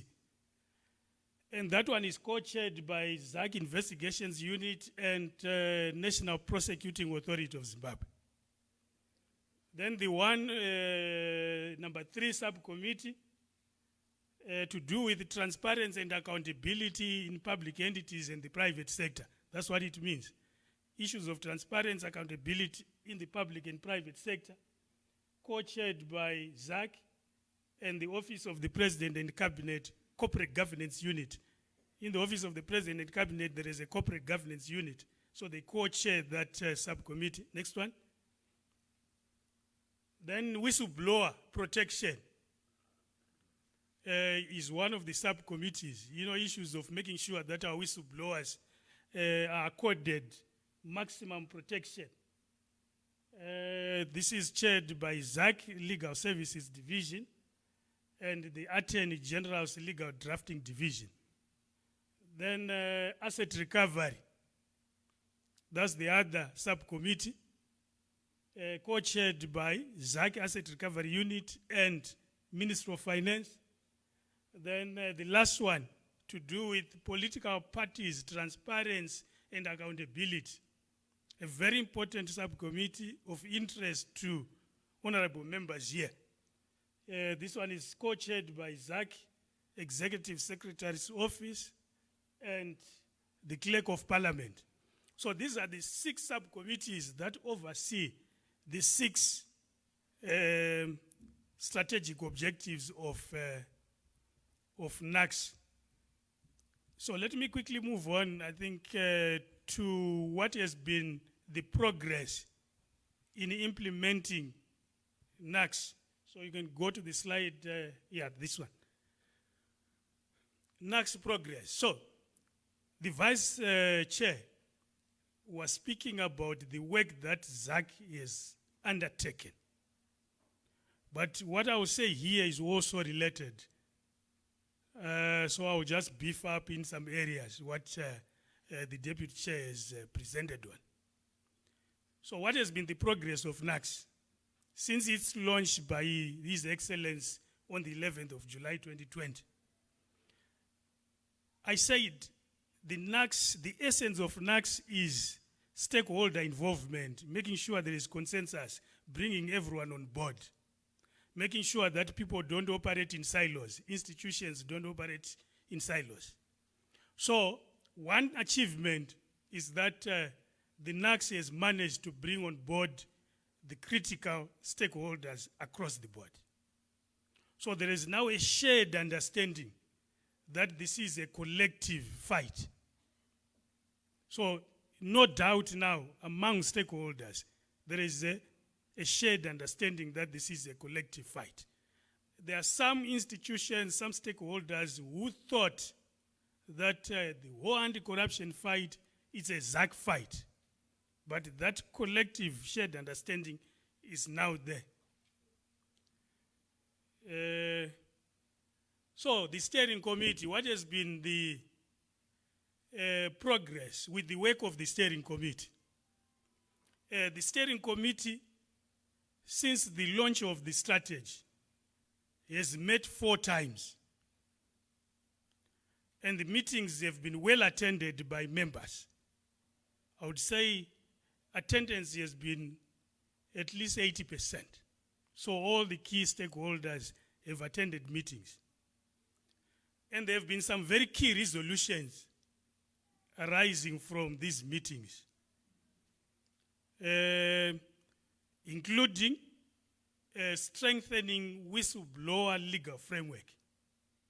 So the progress that you see now, where Cabinet recently approved the principles to the whistleblower legislation and witness protection legislation, emanated from the work of the steering committee. From the membership of the steering committee, I think you saw that all the key ministries, key institutions are represented. So when a resolution is made at that level, it makes it easier to ensure implementation. Because all the key stakeholders will be part and parcel of that resolution. So the progress that we are now witnessing is as a result of the work of the steering committee. Then the issue of asset recovery strengthening, it's another resolution that the steering committee made. And what you see now is ZAC strengthening its asset recovery unit, NPA also trying to strengthen its asset recovery unit, ETC and the police is as a result of the resolutions that were made at the steering committee meetings. Then the speeding up of prosecution of corruption matters through review of court rules that the deputy chair made mention of, that it was resolved that the court rules have to be amended so that we introduce time frames by which corruption matters are finalized in the courts. So that resolution was made at the steering committee meeting. And the resolutions actually are that simple cases, simple matters must be finalized within 6 months. Or petty cases, petty corruption cases must be finalized within 6 months. But you need your court rules to have that provision. Then complex matters, complex corruption matters must be finalized within 12 months. So that is the resolution that was passed by the steering committee. So what is only left now is to make sure that the rules incorporate those provisions. Then there was also agreement that some matters, like very complex matters, must be taken directly to the High Court by the NPA, and that the NPA will assign senior staff to handle such corruption matters. So it's an issue that was discussed in the steering committee meeting and agreed upon. I know that the NPA will probably make reference to that. The steering committee has managed to approve work plans of the 6 subcommittees, which has also unlocked the funding from some development partners. So that's progress. Then there was also discussion about the need for permanent secretaries to cooperate when statements are requested by law enforcement agencies. It was an issue that some senior officials were not cooperating when ZRP, ZAC, is requesting certain documents, statements from them. So it's an issue that was discussed with a view to address it. And adequately equipping anti-corruption courts, then came up with those time frames that I spoke about. And the steering committee also managed to approve integrity pledges and the establishment of integrity committees. So this is some of the work and resolutions that have come out of the work of the steering committee. So I'll go to individual committees. So that is, I'm now going to the 6 subcommittees. What has been some of the progress in their work? So I'll start with the one to do with strengthening institutions for deterrence and detection subcommittee. This is the subcommittee to do with deterrence, investigation, prosecution, adjudication of corruption matters that are brought before the courts. So what is, and that is its membership, that is the membership of that subcommittee, ZAC, co-chairing with NPA, ZRP, Financial Intelligence Unit, Zimbabwe Revenue Authority, Auditor General, TIZ, Law Society of Zimbabwe. They are members of that subcommittee to strengthen institutions in the criminal justice system. So what has been some of the key outputs or results of the work of that subcommittee? That is the subcommittee that made recommendations to the steering committee for these time frames that I spoke about. The 6 months for non-complex matters and 12 months for complex matters.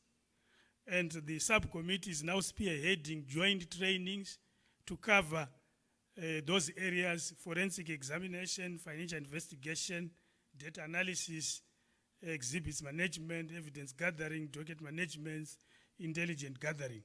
So the committee has made some strides. At least it managed to make recommendations on timeframes that were adopted by the steering committee, and already joint trainings are being undertaken. Then the public education and awareness subcommittee in terms of awareness that is being extended to many parts of the country, and the subcommittee is working with other stakeholders and leveraging on their resources to carry out awareness campaigns. So awareness campaigns are now being taken to all corners of the country, thanks to the work of the subcommittee and other members of the subcommittee that are then also availing resources for the awareness campaign. So those are some of the workshops, meetings that took place, and the evidence of improved awareness is the increase in reports filed with the Commission. The Public Education and Awareness Subcommittee has participated in 3 anti-corruption campaigns upon invitation by religious groups in Harare and Chinhoyi, carried out 5 campaigns in Seke Rural, Epworth, Highfield, Buliriro, Eastleigh. Other members such as CCJP participating in the provincial anti-corruption awareness campaigns. Other members also participating in several TV and radio programs. Then I'll move on to the Asset Recovery Subcommittee. That is the membership, ZAC, Ministry of Finance, that co-chairs that subcommittee. Financial Intelligence Unit, ZRP, ZIMRA, Auditor General, NPA, Bankers Association of Zimbabwe, TIZ, Registry of Deeds, Companies and Intellectual Property, and the Central Vehicle Registry. They are all members of this Asset Recovery Subcommittee. And in terms of the progress, some of the achievements of that subcommittee, so the NPA has actioned 19 applications before the High Court from ZAC, ZIMRA, and ZRP. And the total value of the assets in the High Court applications was 56,558,000 as at 14 June 2022. So those institutions together, in terms of applications filed, submitted to the NPA for filing with the High Court, 56 million worth of assets to be recovered. 15 active cases referred to the NPA requiring further investigation before they are ready for filing with the High Court. Then I'll go to the Whistleblower Subcommittee. That is the membership, ZAC, NPA, Ministry of Justice, ZRP, ZIMRA, ZCTU, TIZ. And this membership of subcommittees is still open. When I say those are the members, others can still be co-opted. So if members identify an organization that they feel can add value, then the organization can still join any of the subcommittees. So, and the subcommittee has held 9 meetings since inception, and it has mainly dealt with proposals on the whistleblower and witness protection legislative frameworks. So that's the work that this subcommittee has really focused on. And the progress that we are now seeing is as a result of the work of this subcommittee. And planned activities are around the Public Entities and Corporate Governance Act. And for your own information, honorable members, this act is currently being reviewed. And it's a very important piece of legislation that will require Parliament to really ensure that at the end of the day, we've got a very good piece of legislation enacted. So this committee, the subcommittee, will be engaging on the Public Entities Corporate Governance Act. This committee will be engaging on the Public Procurement and Disposal of Public Assets Act. Then it will also be looking at Public Finance Management Act. So that's the planned activities for this subcommittee, on whistleblower and it's whistleblower and legal reform. It's not only whistleblower, it's whistleblower and legal reform subcommittee. Then the one on transparency and accountability in public and private sectors subcommittee membership comprises OPC, Auditor General, Public Service Commission, Minister of Mines, Minister of Finance, Minister of Tourism, PRAS, ZIPAM, TIZ, Institute of Directors, Chamber of Mines, ZCTU, ZNCC, Consumer Council of Zimbabwe, CZI, NANGO, Urban Councils Association of Zimbabwe, Association of Rural District Councils of Zimbabwe, Zimbabwe Environmental Lawyers Association, and Zimbabwe Coalition on Debt and Development. So it's quite as a big membership. It's a very key subcommittee, this one, because we are trying to promote transparency and accountability in public and private entities. And the committee has held 5 meetings, and communication has also been undertaken through WhatsApp platforms. And a key accomplishment from 21 to 23 November 2021 was the training of trainers on the crafting and mapping out of the rolling out of integrity pledges. And 37 participants were trained on how to roll out integrity pledges. And these integrity pledges have been finalized, and the National Anti-Corruption Strategy Steering Committee members will be the first to sign the integrity pledges at the forthcoming meeting on the 14th of July. So the next meeting of the steering committee that I spoke about is 14 July. And the rollout will commence from that meeting, where the steering committee members will sign integrity pledges. Integrity pledges is where you say, as a public official, as a private sector official, I commit myself to be an anti-corruption champion and to lead an honest and ethical conduct. Basically, that's what an integrity pledge is. So these are being rolled out to public officials and later on to private sector as well. All senior officials, ministers, etc. are expected to be signing integrity pledges. So the first signing is expected on the 14th of July. Then Political Parties Transparency and Accountability Subcommittee.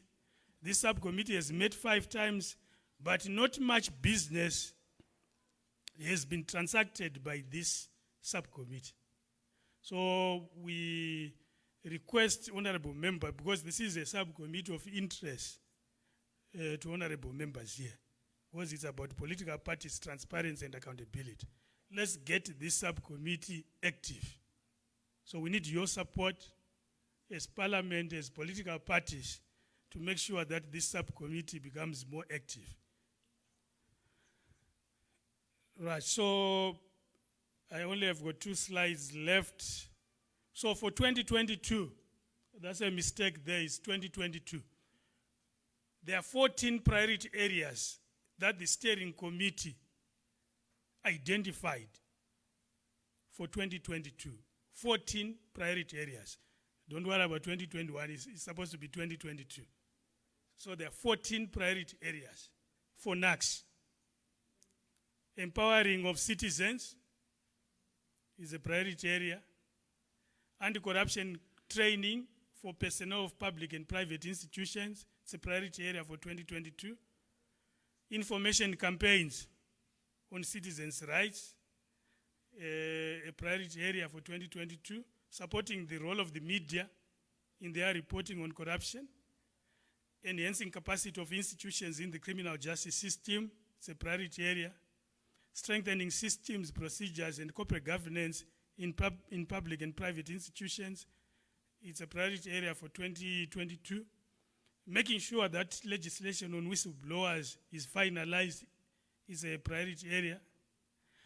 developing improved investigative referral capacity to support successful prosecution, it's a priority area. Reporting positive success stories in reducing corruption, that's very important. It's a priority area.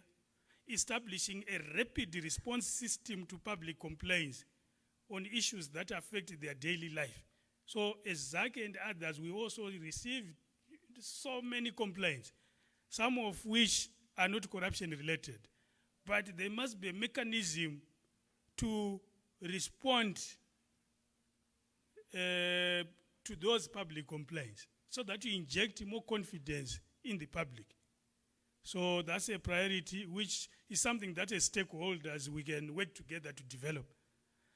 Developing legislation which enables mutual legal assistance to be afforded to other countries, recovering assets, ensuring compensation of corruption victims, and then increasing the level of political will, which Professor Lumumba spoke about. That's very key. So it's a priority area for 2022. So those were the 14 priority areas. So in conclusion, what are some of the lessons learned from the implementation of other national anti-corruption strategies? For these strategies to be successful, what are other countries, what are some of the key lessons learned? One of the key lessons learned, according to a research undertaken by some institution, is persuading the head of government to back the strategy is usually essential in order to win participation from civil servants.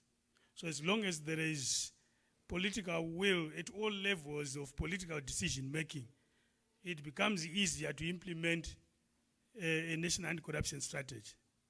And having many priorities spreads scarce resources too thinly. So it's important to prioritize better when implementing a national anti-corruption strategy in order to have success. Decentralizing the process of anti-corruption fight. That's why ZAC is decentralizing to all provinces, decentralizing the process and bringing in other stakeholders even at lower levels like rural district councils. That's very important for the national anti-corruption strategy to achieve the desired results. Consider embedding personnel with units within government departments, where ZAC and others make sure that we assign personnel to work with some other government entities. That has also proved to be quite helpful in other countries. And watching language, because you want to work with some institutions. The moment you go in there and just talk about corruption, in other countries, they emphasize the language of effectiveness and service, which is basically about corruption. So that can also help to obtain buy-in from entities when you are implementing any preventative measures. Then coordination with other parts of the anti-corruption ecosystem. So this is simply about coordination. So this was extracted from an analysis which drew on a series of case studies conducted by Innovations for Successful Societies under the auspices of a grant from the British Academy, Department for International Development and Corruption Evidence Program, which was published in 2018. Some of the countries that were studied included Brazil, Indonesia, South Africa, and Mauritius. So it brings me to the end of my presentation, just to recap and say, this is a government strategy which requires the participation of all stakeholders. And as a commission, when we came into office, we said our motto is engagement. And Honorable Chair, this is why here you see there are 3 commissioners with the deputy chair. The chair would have loved to be here, but because of this other pressing commitment. So we take engagement seriously because we believe that without working with all these key stakeholders, including Parliament, which has got a very key role to play, the anti-corruption fight will remain a dream. Thank you very much.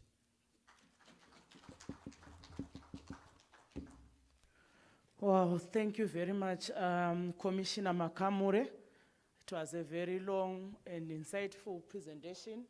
I didn't want to stop it because tiripano kuti tizive, tite inside of these organs. So tinogona kumhanyisa toti nguva but tosara tisina ruzivo rwakakwana. So thank you very much, Commissioner. We are now going into plenary, and I would urge honorable members to be brief. Let's be straight to the point. If we need clarification, just say, and can we say whom we are directing our clarification or question to, because we had two presentations.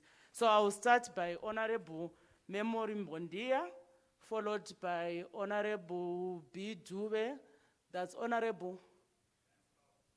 Then na Honorable. So you are 4, then 5. You are the 5th Honorable Nyabani. Nekuteverana kwenyu, tongoti gamo taura kuti muri kubvunzani. Thank you.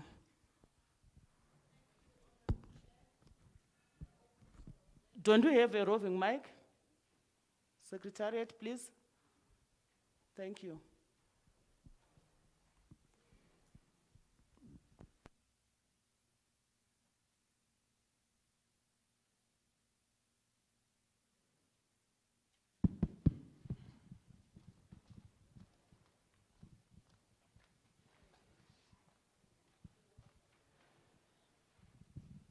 Thank you, Honorable Chair. And I would like to thank the two presenters who have given insight of what ZAC is doing. And my major concern is ZAC reaping any results? Since its inception, I would like to know how many cases have been concluded. And if not, what could be the problem? Because at the end of the day, we want to kill the perception that is out there that Zeka ina zvairi kuita, Zeki iri kungodya mari, it's a toothless dog, all those things. I think this is a good platform ekuti tiuraye that perception. So that would be my question. Thank you. Thank you, Honorable. Arutevera.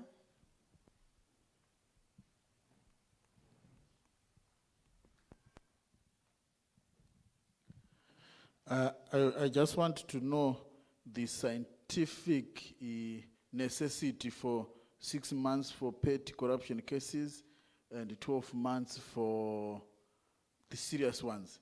I am of the view that you must tell us how much you invest in investigations and compiling of information before going to court, because if that is done, you don't need a week to complete a trial.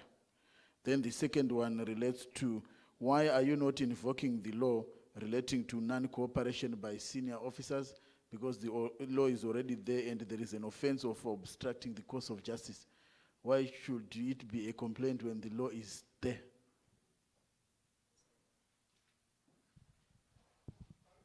Honorable.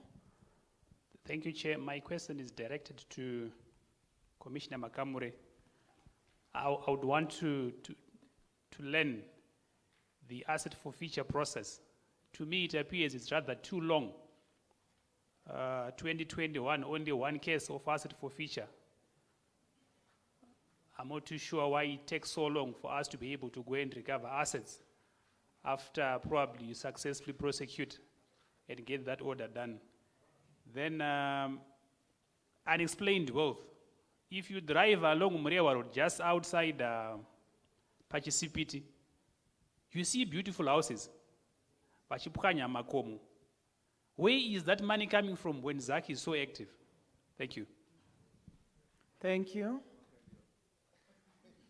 Pane fourth, Honorable Papu. Okay. Thank you very much, Honorable Chair. My question is, in fact, I have 2 questions, or 1 and 2, to Commissioner Murapa. Commissioner, you alluded to the fact that we needed behavior change towards corruption. Now, as an organization, as ZAC, what do you suggest, or how do you suggest behavior can be changed towards corruption? You just mentioned that we need behavior change, but as an organization, what have you done or what have you come up with to influence that behavior change? And then secondly, you spoke about a very beautiful word in English, imprescriptible, the imprescriptibility of corruption cases. I think China, if you go to China, they will sentence you to death. Well, don't you think if we go that route to say, if you are convicted of a corruption case, you will be hanged, it will be one of those situations that will help us to prevent corruption? And then last but not least, Commissioner Murapa, should we be sitting here in this workshop talking about corruption, fighting corruption, or should we be talking about prevention of corruption? I thank you.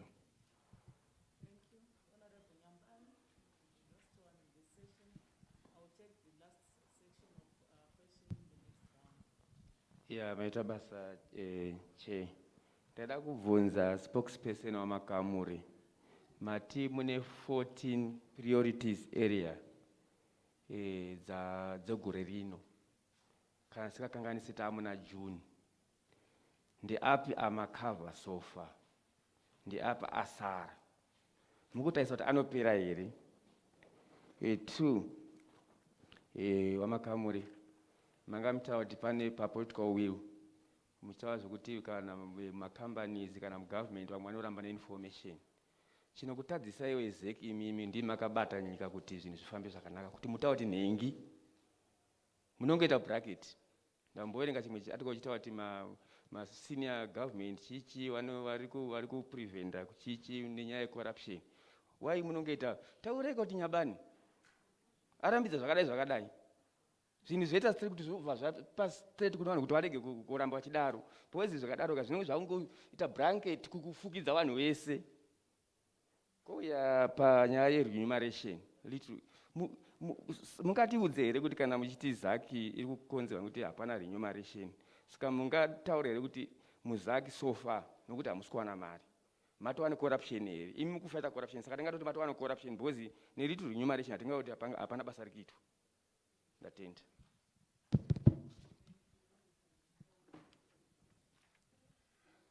Thank you, Madam Chair, for this session. I think there are three of us here, so where there's need to also bolster my responses, my fellow commissioners will come in. Besides those that are specifically asked on me, let me start with those that are specifically asked on me. That is from, I didn't get the name, but I think it's question number 4 on behavior change. Honorable Kashiri, yes. Thank you, Honorable Kashiri, for that question. What we mean by behavior change is we are taking a cue from the fight in HIV and AIDS, where until as a nation we embraced behavior change, the number of new infections kept rising. And when we embraced behavior change, we saw a leveling off of those cases, and we saw a decline in those cases. And I would like to believe that that behavior change is now ingrained in all our citizens, and still I want to believe, unless I'm corrected otherwise, that there is a decline in new cases. So we are also saying that if we take our children who are coming up now and we instill in them how bad corruption is from an early age, as they grow up, this is something that they grow with, something that they will know that if you involve yourself in corruption, it is bad. I always give people an analogy. for those who grew up in the old townships in urban areas, even in rural areas, I know that at some point there used to be milkmen, there used to be newspapermen. They would leave milk on your gate or a newspaper, and nobody would take it. And when your father or whoever comes home after a day, they'll still find that milk there. But let me ask you, in this generation that we are growing, do you think that will happen? So it is these values that I think if we put into our children at an early age, and they grow up with them, then we have a generation that is fighting corruption from within themselves. This is what we mean by behavior change. So we need to change the behavior of ourselves. Isusu Wakuru, us grown-ups, I think we are used to going into town, take a combi into town. You don't have enough to go back with home, but the time you get back home, your pockets are full. Where are you getting that money? So it is a behavior that has come to us, and also a very, very serious behavior that some of our youths have taken on. They celebrate the thieves. Anzi Mbinga. You ask this Mbinga, ari kushanda kupi? Where is this Mbinga working? Nowhere. So it is a behavior that we have picked up, a behavior which I think for our culture, for our community, for our economy, it is not sustainable. So we need to change this behavior.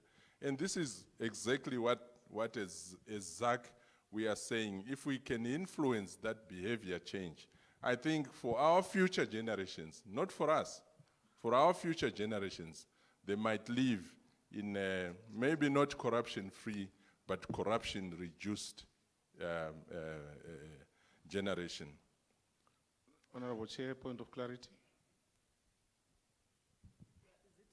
Thank you. Is it a follow-up? Point of clarity, follow-up on the explanation. Okay. Right. Thank you very much, Commissioner Murapa, for the explanation, and I do follow you. But practically, reality, you gave an example of the HIV. Behavior change was a success in that field because you know if you indulge, you die, right? Now, if you indulge in corruption, you are caught, go to court, and you are released. How effective is it going to be? Thank you for that follow-up. I think it then comes and touches on, I can't remember what question number it was, but the honorable member was talking about catch and release. I want to say that ZAC and ZRP are at the forefront of the fight against corruption. But the justice system is much longer than that. It involves others. It involves the National Prosecuting Authority. It involves the Judicial Services Commission, that are the courts, and then it involves the correctional services. So the tragedy which Professor Lumumba mentions is that when ZAC and ZRP have concluded their dockets, they hand over that system to the next baton holder. And it is there, and remember that next baton holder is also an independent institution which ZAC and ZRP cannot influence. So this is where you find in countries where corruption has been fought successfully using combating methods,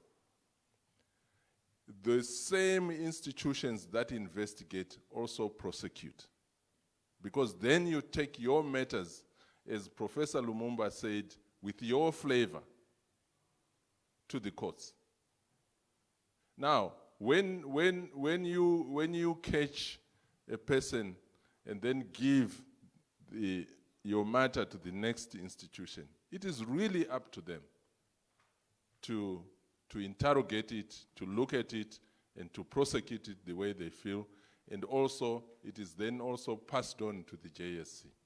So when we have no control of the whole value chain, it is difficult for us to say it is ZAC, it is ZRP who are catching and releasing. Because when it leaves our desk, when it leaves our offices, we have no influence in that process anymore. So, Madam Chair has always said, give us prosecutorial powers. I think this is where it is coming from. That system must have some form of control, especially up to prosecution. Without that, then we are doing a case and handing it over. And how it is handled from there, it is really out of our control. I don't know whether I've answered you on that one.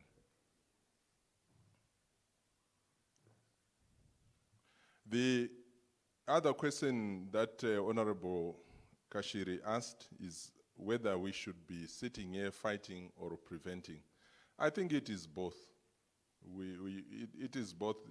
In medical field, they always say it is better to prevent than to cure. But if you don't cure, then you will have the people dying as well. So we are doing both, and I think it is commendable to do both, to fight and to cure. I was asked a question again on imprescriptible.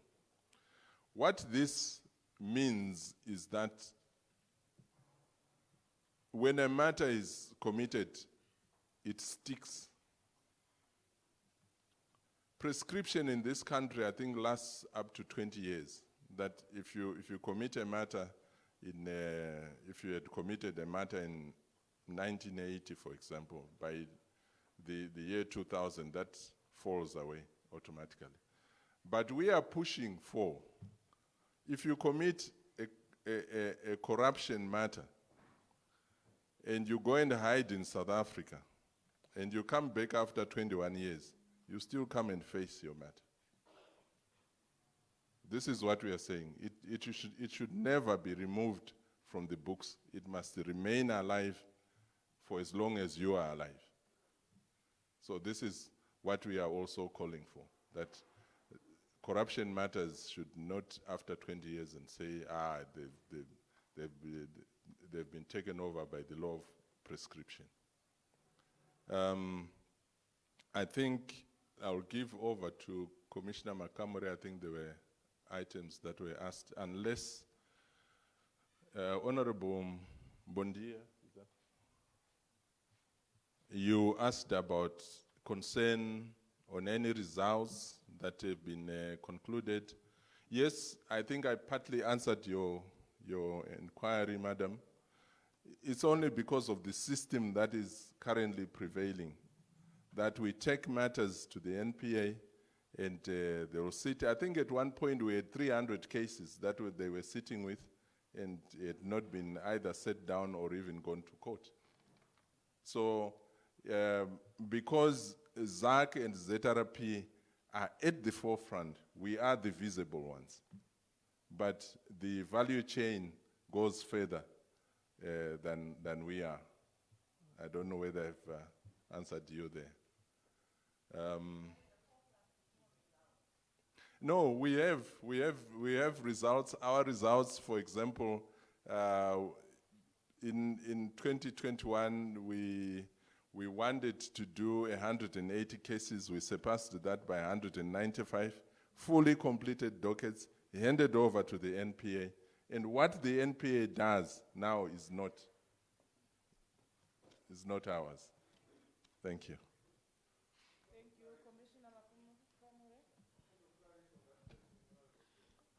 Sorry, can we just allow Commissioner to also respond? Then I'll give you two, so that we allow the floor.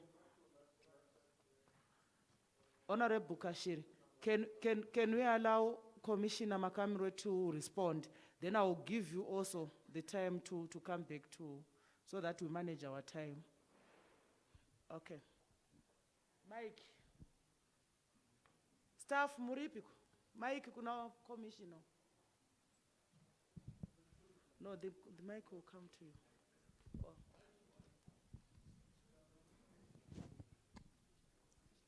you. Thank you, Chair. Thank you, honorable members, for the questions and comments. The one on non-cooperation by senior government officials, Commissioner Mlovane will respond to that one. Then, just to add on what the Deputy Chair said, when you say cases are concluded, is the whole value chain, from investigations, prosecution, and then either someone is convicted or acquitted. And I think we must understand that not all cases being investigated have to result in a conviction. It's either you are acquitted or convicted. And the results are seen at different levels. So, for example, if someone is acquitted, but you lose your job as a government official, it's a result at that level. So results are at different levels. So ZAC will investigate, but we also have got an interest in successful prosecution. That's why we have got a memorandum of understanding with the NPA, and we now work together very closely, and several matters from our investigations are being set down. And I know the NPA is going to make a presentation on that. There's been significant improvement. Several matters arising from our dockets are being set down. But you must understand, when the Deputy Chair said interlocutory applications, the rule of law requires that when an application is made, the matter has to be heard. So as you know, some of the applications have been, to use another term, very frivolous applications, just to delay prosecution. But the rule of law requires that the matter has to be heard. In other countries, the judicial process will even take 2-3 years before a matter is concluded. So all matters that have been investigated by ZAC, dockets compiled, are before the courts. And we are happy, because of our interaction with the NPA, that several are now set down. Then, on why it takes long to forfeit assets. The civil forfeiture route is such that the onus is on the accused to prove beyond any reasonable doubt how you acquired that asset. So it's different from the criminal. The criminal, the onus is on the accuser, who is accusing, to prove beyond any reasonable doubt. But remember, it's the same judicial process.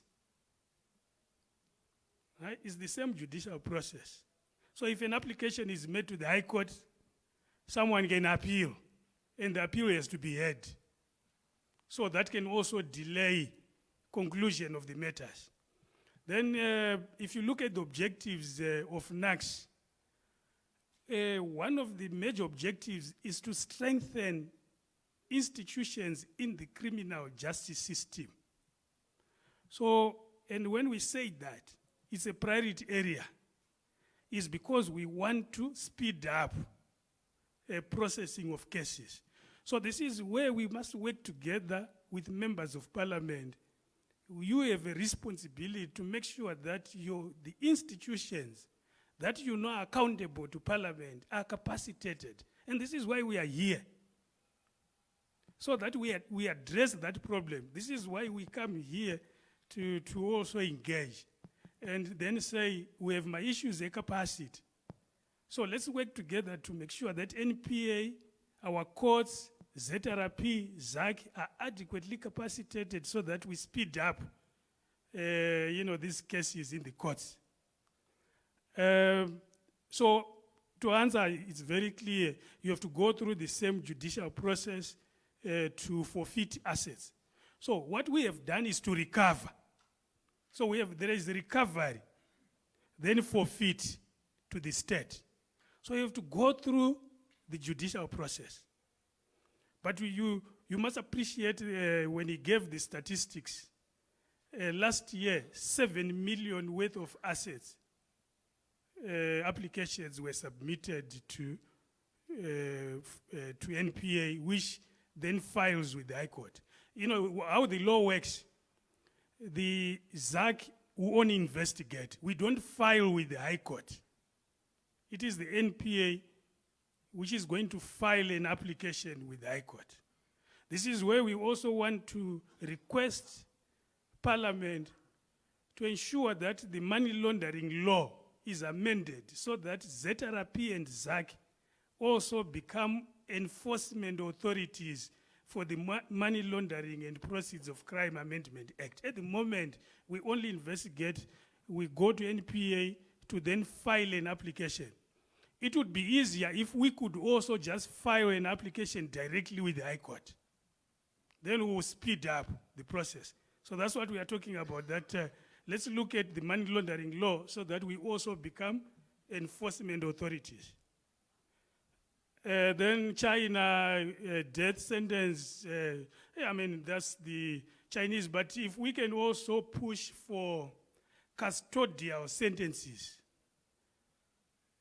for corruption conviction, someone convicted of corruption, not to have the option of a fine. At the moment, there is the option of a fine or a custodial sentence in most of our laws. So if we can say custodial sentence, I think it will serve the same purpose.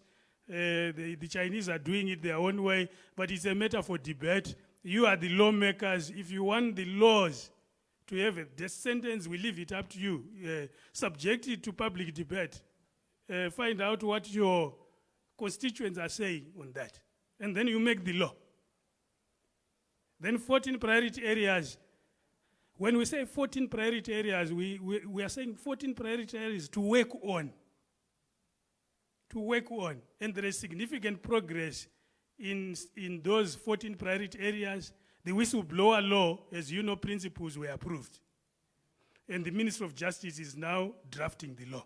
So that's significant progress. Capacitation of institutions ongoing. So it's a priority. We are saying as stakeholders, we are saying it's a priority area of focus. When we say political will, we are not saying ZAC must inculcate political will. We are saying it's a priority area for the nation, for stakeholders. So what are you doing as politicians and legislators to ensure that there is political will? That's what we are saying. So the 14 priority areas, there's significant progress, and I think if we continue to engage like this, then we'll further make progress. Yeah, thank you very much. Thank you, Commissioner. Can we have the last round of questions?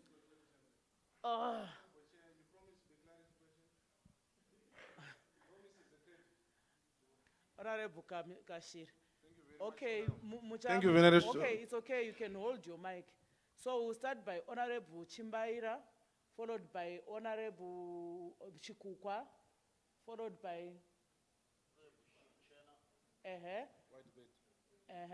then Honorable Komishi, gentlemen there, Honorable Mfumira, Honorable Pugeni, and then lastly, Honorable Panandasia.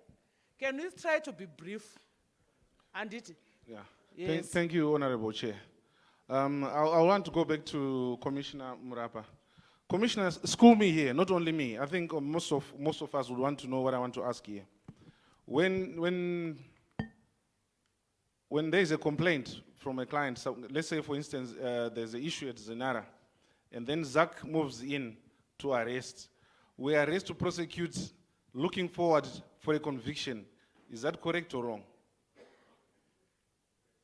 Because if you know that you are not going to be, the person is not going to be convicted, you will not arrest. Why am I asking this question, Vamrapa?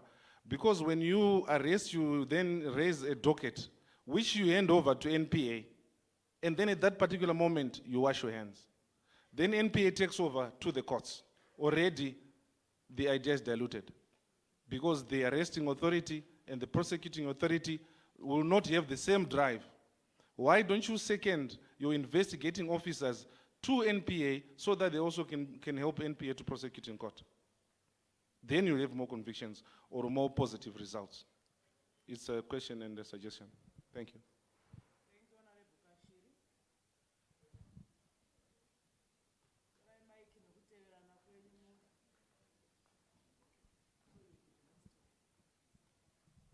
Okay, thank you very much. My question is directed to the Commissioner, Mr. Makamure. Commissioner, rumor has it that you as ZEC have failed to account for funds disbursed in 2020 and 2021. How far true is that?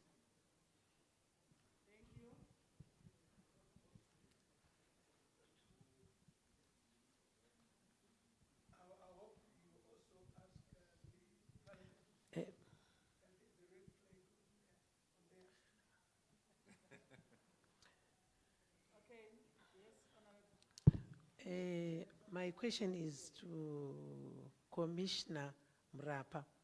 I just want to know whether you have any statistics on how many police officers, ZAC officers, and magistrates we have been apprehended on charges of corruption.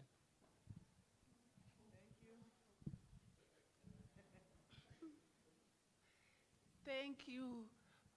Commissioner Makamure, what measures have you put in place to protect the whistleblowers?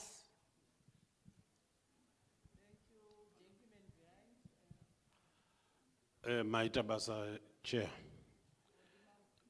Nditendere ndibvunze Commissioner Makamure kuti pavataura kuti when dockets leave their offices, ivo havasisina a follow-up yavanoita ikoko. In conclusion, are they saying the prosecution authority, they are immune to investigations? Because ikoko ndokune corruption yacho kumakotsi ikoko, we will see innocent people vachiendeswa kumajeri, vane nyaya vachisara vachifamba vari free.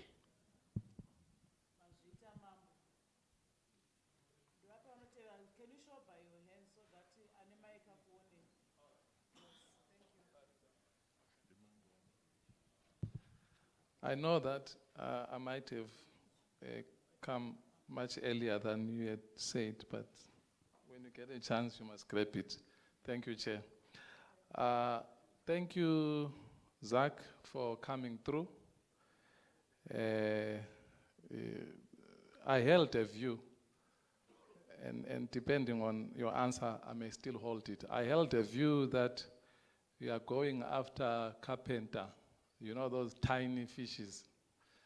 You are going after that and ignoring the big fish, the sharks. Yeah, they are correcting me. We are ignoring the sharks. We are going after carpenters, arresting someone for stealing 20 laptops.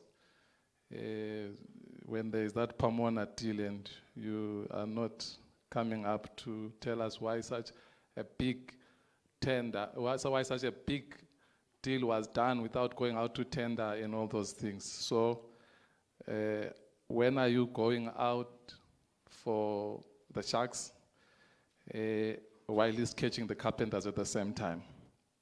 Then my second one will be, what is the total bill or alleged bill of corruption which you have forwarded to the NPA and they've turned a blind eye?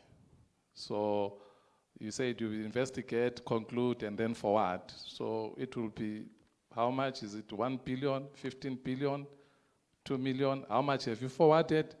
And they've turned a blind eye. And then as a way of remedy to this, are we not able, as ZAC, to secure a certificate when the NPA say they're not going to prosecute, and then you go for private prosecution yourselves? That will be very important as a remedy for these bills that just go and die there in the NPA. Thank you, Madam Chair. Thank you, ZAC. I'll wait for your answers. Thank you, Chair. I just want to ask ZAC, are you fully independent or you are half independent? Because of these so many questions, it seems you have to ask authority from somewhere. Thank you.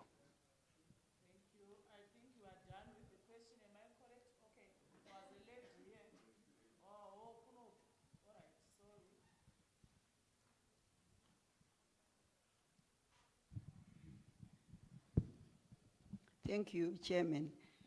I think mine is a comment. I want to thank the commissioners for the presentation. I'm interested in the priorities, and the one I'm going to focus on, I'm happy that you have resolved in your priority areas to focus on capacity building, training, and empowering the investigating officers. Because the whole process starts with a good investigation, which will result in either yourselves or, as we understand now, the National Prosecuting Authority determining whether there is a good or a bad case. So that is very important, because especially now with our social media, somebody can create, or even our whistleblowing, I can create, and then we cannot then base our story on just mere hearsay. We want something which is authentic. So if you have good investigators, I think some of the issues we're talking about will be a thing of the past. And as somebody said, it can take a week or two to prosecute where there's a good investigation. And as somebody said earlier on, we don't arrest to investigate. It should be the other way around. We arrest when we've investigated. Then we won't have all these challenges coming through. And I also want to urge our chairman, Honorable Liswa, to maybe include the lawmakers, the law society in this debate. Because as we have ZAC is here represented, NPA is represented, and the other arms of the judiciary. Some of the accusations which we have put before us is that some of the delays are caused by the frivolous or whatever applications. It would be important for us to understand from them why they would be putting forward frivolous applications, so that at the end of the day, we uphold the human rights and the Constitution, because I think all organizations here represented are equally empowered through the Constitution. Thank you, Chairman. Thank you very much. I just indulged you, Honorable. I just need matters of clarification and questions. Ndakuregerai because murimai vangu handingati garai pasi. But vanotevera, let's just seek. Honorable Mnetsa, I have closed the rounds of hands, so I won't be taking you. Ndikangopedza vandataura pekutanga, taakutopa vo answer, then we give the chair to wrap up. I'm sorry. No, thank you, Chair. I would like to start by thanking effort Irikitwa Nezek on this program. Thank you so much. My questions are, Chairperson, Deputy Chairperson Nezeki, you indicated that you have signed MOU on issues of compliance and systems review with 8 local councils. Why 8 alone? Then the second question, Kuna Makamure, Commissioner Makamure, tinosika clarity Yokuti, what is the role of the political parties subcommittee? It has not been clear to me. Can you clarify their role and how it can be constituted? Thank you. Senator, you wanted to ask? Okay, so there is a lady there. Yeah. You wanted to ask? Me? Yes. It answered. Oh, it was answered. Okay, so thank you very much. Maybe, but ndikapa vamunetsi ndinovhura vamwe vanozoda kutaura. Saka regai ndichipa vanoansa voansa. Maybe you can just jot down your question and I will collect it for the commission. Thank you, Honorable Chair. I'm going to ask Commissioner Mlovane to answer on the question of the questions by Honorable Komichi. That is on why 8 local councils only. And also she will tackle the issues of I think the budget which were going on in the public media. Commissioner Mlobane, can we have a mic there for her?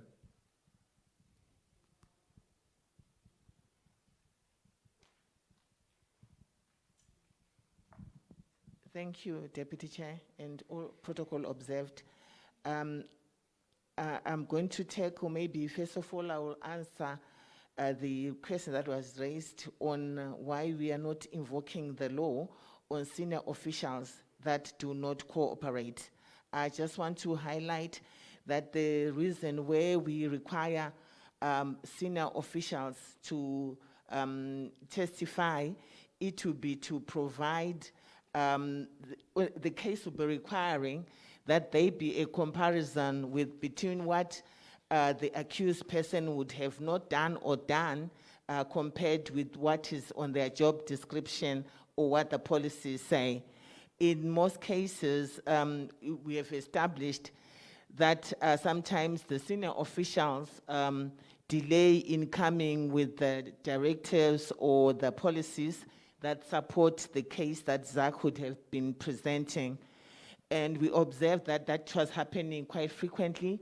And being a proactive organization, we then called a meeting with all permanent secretaries where we discussed the 4 issues that we discussed with them. The first issue that we discussed with all permanent secretaries was the issue of illegal directives that they were receiving, which we then emphasized that the law has made provisions on how they can get by that they needed to put their responses in writing. We also talked to them about the need for them to cooperate when information was required at court, which was delaying and in some instances actually resulting in acquittals. And we then also talked to them about plugging loopholes in the implementation of the Auditor General's findings, which also required that they make sure that all ministries have functioning audit committees, and they've strengthened the internal audit units, as well as strengthening the procurement management systems, where in some instances there was lack of compliance with the Public Procurement and Disposal of Assets Act, and also ensuring that there was no interference in the procurement system, which interference results in corruption.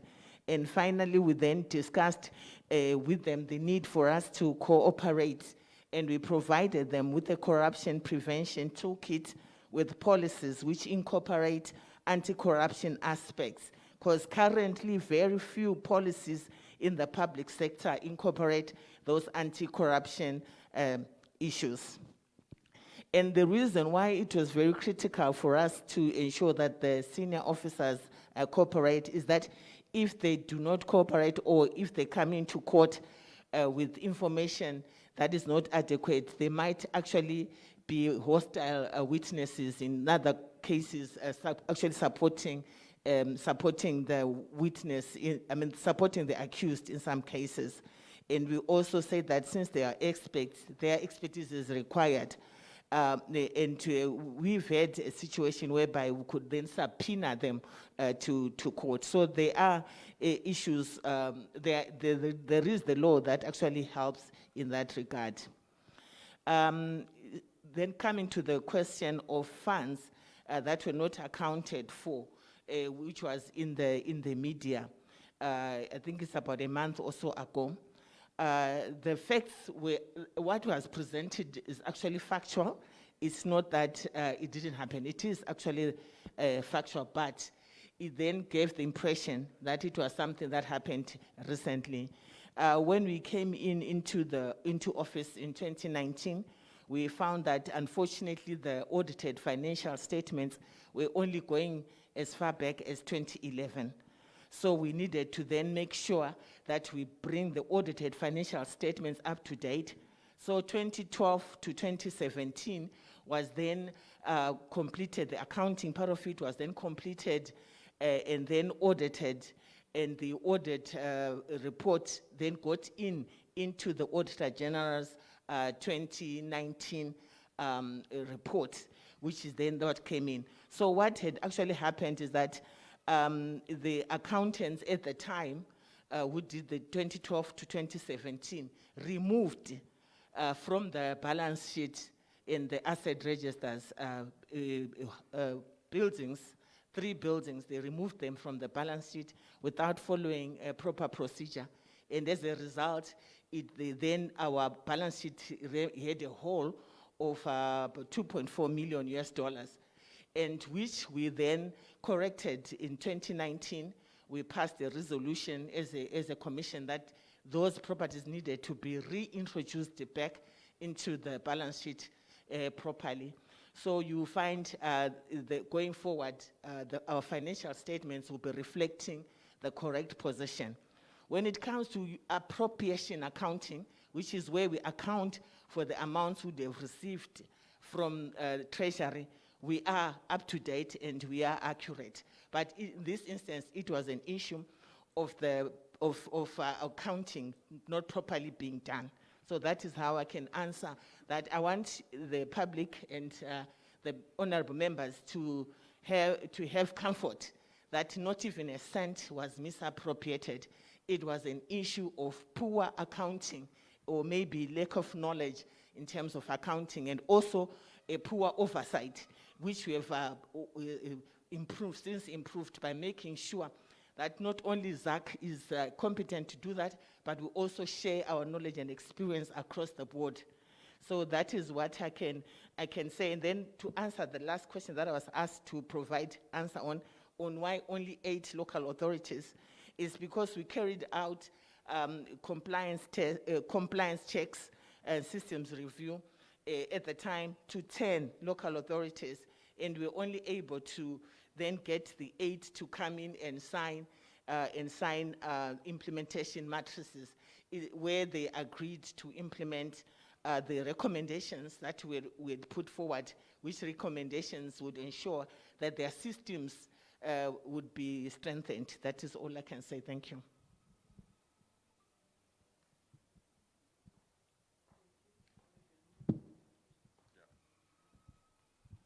Thank you, Commissioner Mlobane, on that clarification and responding to those questions. Now let me go to the questions that have arisen. I think there was one by Honorable Kashiri, if I'm not mistaken, for arrest. Do you arrest for conviction, or you wash your hands and leave that to the NPA? And can we second officers to the NPA? Honorable Kashiri, we certainly would wish that all our arrests result in conviction, because when a case is brought to us, we look at it from its face value and we say, looking at the law and what has been committed, this person has a case to answer. So we prepare our documentation, we do our investigations on the basis of that. Where we see that cases are not within that, we have a process of closing those cases because we think that they are not suitable or they are not good candidates for the courts. We also refer some cases to other agencies if there are issues that are related to, for example, gender violence. We receive such. We refer them to either the ZRP or to the Gender Commission, where they will be then dealt with more appropriately. In a case of seconding our staff to the NPA, I don't think that is a possibility because these are two entities which are operating differently, and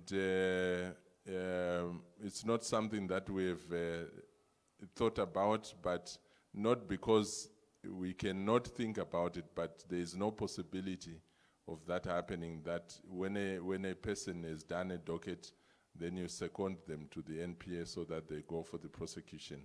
I think these are two entities. We are both Chapter 13 entities, but we operate independently.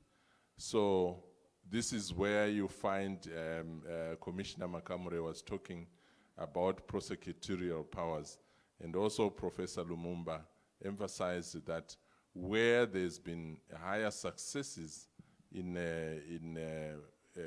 convictions, it is because the investigating arm is as well the prosecuting arm. So we are fortunate that here you are, the lawmakers, and this is what we are putting across to you, that if we are to have higher successes, we need these two in one house. So I hope I've answered you there, but we would very much wish that could be the case.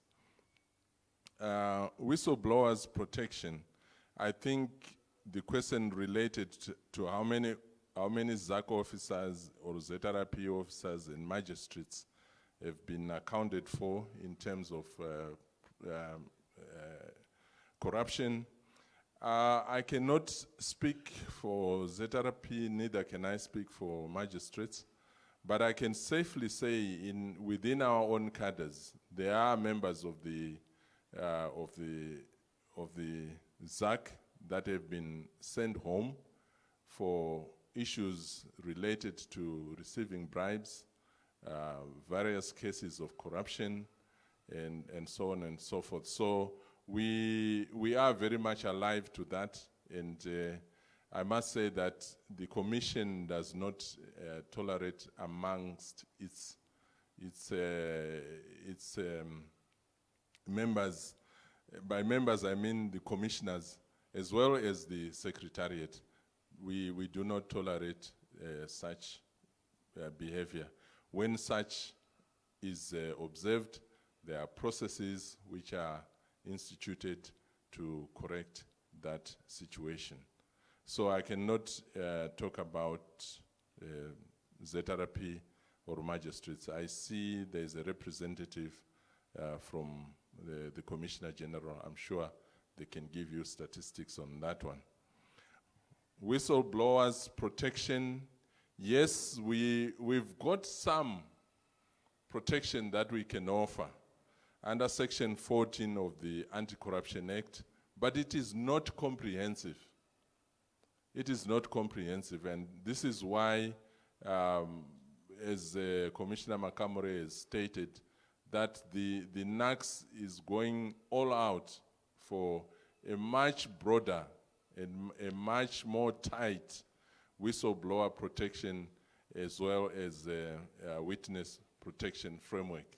And as I said earlier, the Cabinet has already approved the principles, and we are hoping and urging the institution of the Attorney General to expeditiously do that framework and bring it across to yourselves to enact it into an act of law so that we can protect those who give us information. There was a question from Mambo. Sorry, I didn't get your name, sir. Or from Chief Chikwaka. If I also may ask, is it the one that we are going after Kapenda and not the sharks? Oh, that was Senator Pugen. Sorry, Chief Chikwaka. I got your name, but I was busy writing, so I didn't quite get the question. Would you be able and kind enough to repeat so that I can provide an answer? In the meantime, while the mic is, okay, Washik. Mazita, when you presented, you said when dockets, when you've done your investigations, when they leave your offices, you don't make follow-ups there. And I was saying, are the prosecutors themselves immune to your investigations? Because ikoko ndo kurukuva kwanyanya corruption yacho kuma courts, such that we see innocent people vachiendeswa kumajeri, yet vanhu chaivo vane nyaya vachizoita walk free because kunenge kuchibhadharwa mari ikokoko. Ane mari ndiye anobuda, asina mari osara mumajeri. Saka imimi mukange musingazoiti follow up yekundo investigator ikoko, saka ZAC inenge ichitere uko kuri immune kuma investigations enyu. Thank you. Thank you for the clarity of that question. Definitely not, if I can say and use that term. We have a number of prosecutors that are on our books and whose cases have been investigated, and dockets have been put across to the NPA, and if I'm not mistaken, a few of those are actually not in post, but the NPA can confirm on that. If I may also throw back a challenge to Mambo Chikwaka. As ZAC, we depend very much on yourselves. And we also depend very much on the generality of the public to give us information.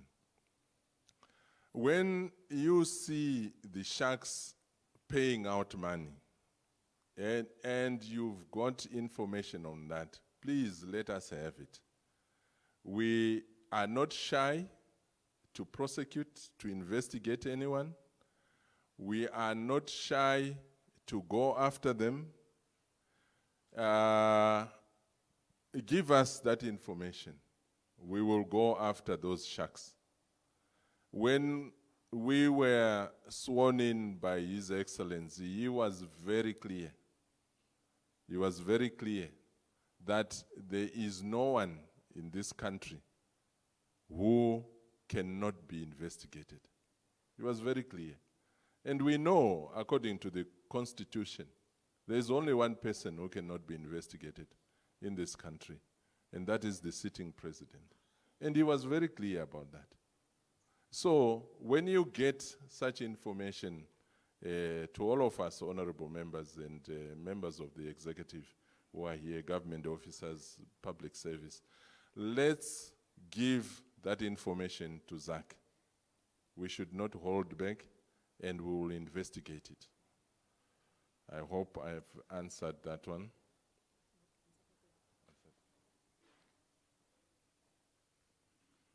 You also spoke about my laptops as compared to the Pomona deal, which I know the chair of APNAC is very passionate about, to see a conclusion in some investigations on that. I think it is a matter which is very much in the public arena, and as such, we, as I said, we rely on yourselves, and I must say, should there be any evidence that shows that this was not properly done, we are going after that. In ZAC, there are some levels of cases that we also tackle. They are what we call high profile. High profile cases are not only about the quantities of monies, but it is about the person. Because the person sends a message. If any honorable member is suspected of any misdoing, that is a high profile case. And it sends a message to the public. So, be they 14 laptops, or if it was one laptop, corruption is corruption. And that's how it is defined. And at that level, at the level of being a public officer, you become high profile. So we look at high profile cases irrespective of the quantity or the quantum of the exposure or the quantum of the compromise to the state. But we look at it that way. So we do not turn a blind eye at all. No, we do not. Where there is information, and I must also say, I think somebody had said this before, hearsay is not a case. If we talk about the public media, and you say Commissioner Mrapa is corrupt, we know that he's corrupt, and you go awash and say you know that he's corrupt without any evidence. That's a hearsay.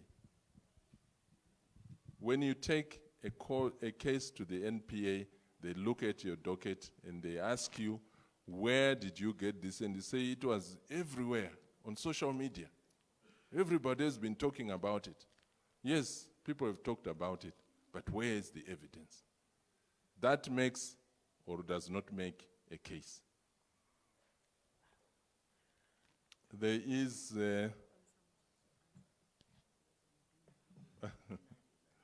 okay, Honorable Mnetsi, you've got one. How do you combat? I think I've answered that one. The chairperson is on her feet. Thank you. Okay. Thank you very much. Thank you so much for this session. I know maybe there are some questions that are really not answered, but because of time, allow me to just close this session. If they are not answered by the end or by the next presentations, we will indulge those people to ask their questions again. So thank you very much, Honorable Chair, for giving me the opportunity to chair this session. Thank you, Honorable members, for the vibrant participating that you showed in this session. Can you please clap hands for yourselves again? So I will end by giving the chairperson to give a brief wrap-up and give us time for lunch. Thank you so much. I think she needs a real round of applause. She was truly the Iron Lady in charge, and very, very precise, and a job well done. I think, honorable members, I want to thank you for your participation. I see that everybody's participating, and I think we're improving as well in terms of what we really want to find out. But we must also hear what the panelists say. There is the ZAC bill, and there are rules of the court, the whistleblower. It's you, it's us who must pass the law. They've been crying for this for a long time. Whistleblower, the ZAC bill is supposed to come through. Because of crime, you need to also come up with laws that go with the crime that you're dealing with. We cannot be dealing with the Rhodesian situation. We are in Zimbabwe, things are scientific. So they can only arrest corruption when we are also coming up with laws that go with the corruption. And we must ask ourselves, are we doing that? So these are some of the issues when we are here, we talk about and we move. And I'm glad that it is a full house. Members of the upper house are here, senators, getting involved. And when these laws are now coming, they would have gone through this process, and they must sail through. I've always said that the patriotic bill will move quicker than bill that makes us better as a people in terms of curbing corruption. Why is it not saying, end of the day, Honorable Chikukwa, you are here, the Pomona deal is there, you chair the Committee on Local Authority, why are you not calling the minister? Why are you not calling everyone there? So at times, we are asking questions, but we have the power. Mr. Speaker always says, Parliament has power. Why is it? Is it now because you go to a caucus, yes, ZANU-PF Motaiwa, Atingabate Wakuru? What have other members in that committee who are not ZANU-PF done to help? You must also be smart. We've got the opposition in those local committees. Why are you not putting your hand up to say, can we invite the minister to come and talk about this and all other people? So I'm hoping that's a take home, which we must deal with at the end of the day. We also need to understand there is no collaboration. If you look at this, we come and we talk about this every day. May they be given a prosecutory authority. We were there with the National Acting Prosecutor General in Blawayo the last time, and the Minister, Honorable Ziyambi, was not comfortable. You were there, he was not comfortable. His Minister of Justice was not comfortable. So here is the Acting Prosecutor General, and hearing his minister. So then it goes back to the question here, Honorable Chinake Kuti, how independent are these offices? No, I think ndirukeza kuti ndiite ningiri ndibate ndikubetserei. So, honorable members, we make the law. How independent? You were there. The Minister of Justice was very clear. He says, no, we are not going to give them. And the acting prosecutor general was, yes, we will give them. Then after that, would he want to, meanwhile he's acting. But where is the committee for justice? Where are they? Because we need to be very candid. We sit on these committees, the justice. Who's bringing these issues up with justice? So that's why we create this platform, for us to be able to touch where we cannot touch. And we go to Chiloba, Parliament question time. Why are we not asking together? So we run and we are the question, we also corruption. So to me, we also have to look ourselves. Are we not being corrupt ourselves by not bringing these issues? Because this will get to a point where people are tired. This workshop is the same thing.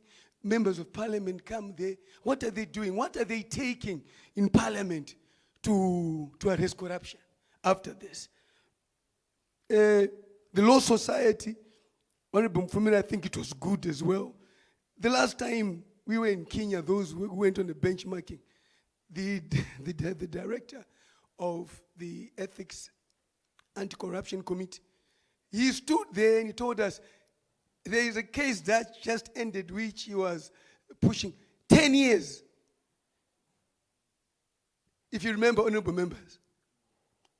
Can I hear you, those who went to Kenya? It would be nice for one to say amen or to that. But he said that it just ended this January, but they had it for 10 years. Because again, one who's facing a case has got lawyers again defending. And they'll come up with various angles. This does not go to the Constitutional Court, go to the High Court, and all that. So how then do you blame the arresting authority? How do you blame the prosecuting authority when your lawyer too is also going a certain direction, using every law which is there to protect your rights? That's where the court rules come in. What are we doing to ensure that the court rules are changed. So to me, I think, I'll be honest, I write to ZEC a lot. On the Pomona deal, they even phoned me on it. And your investigating officer was supposed to come, and I always have the information. But again, you know, I've written to you about a certain senior official with all the evidence. And I think you need to be honest. How independent? Don't you take some of these dockets kwa akuru musati masunga? Because so far na chokwadika. Amwe madockets akagara kwa office yevakuru. Tofanta chokwadwa makamuri kana tiri pano. Tochiunza mutemo uti murambe muri independent. Haugoni kusunga minister usatodza president. Saka our question is mangani madockets alikuwa kwa ningi president amakaendesa. Maybe tofana kuvunza in second session. Motudza kuti saka seyasiri kuitwa. We are going back to carpenters and the brims. Kuti the brims are being put somewhere. So imofuti munopiwa basa nemkuru wenyika. Munoappointwa na president. Saka how independent are you? We need to be candid. Hatisi kutuka president aiwa tukutara zvipa mutemo. Saka kana baba wako vachikubhadhira school fees ungavatukere. So to me, you heard the Kenyan approach where Professor Lumumba was very clear that no one touches that office. There is no politician who phones. The president doesn't even know. He can't even phone. He has no power over that commission. It is appointed by parliament. But Mr. Speaker also responded to the issue while the process goes through parliament. There's also state security, CIO, innovate. Hapa kuveta, hapa vari kuveta, munhu anogona kuisira musangano ere, kana kuti anogona kusumudzira nyika. So the speaker also addressed this issue the last time, if you remember. The standing order kuvaripo vana honorable committee vanogara ipapo. Vanovheta vanhu vese. Kasi CIO inoti mliso aite. Chero apasa kuparliament anotifumura atichamuda. Wonyora zvenda munhu weopposition chichi and so forth. So state security also has a final say in appointing all board members with vetting. Maybe that can continue on another day. So are we being honest? These are the real issues. While you've come up with the best list, but there is state security. So should state security be involved? That's the question.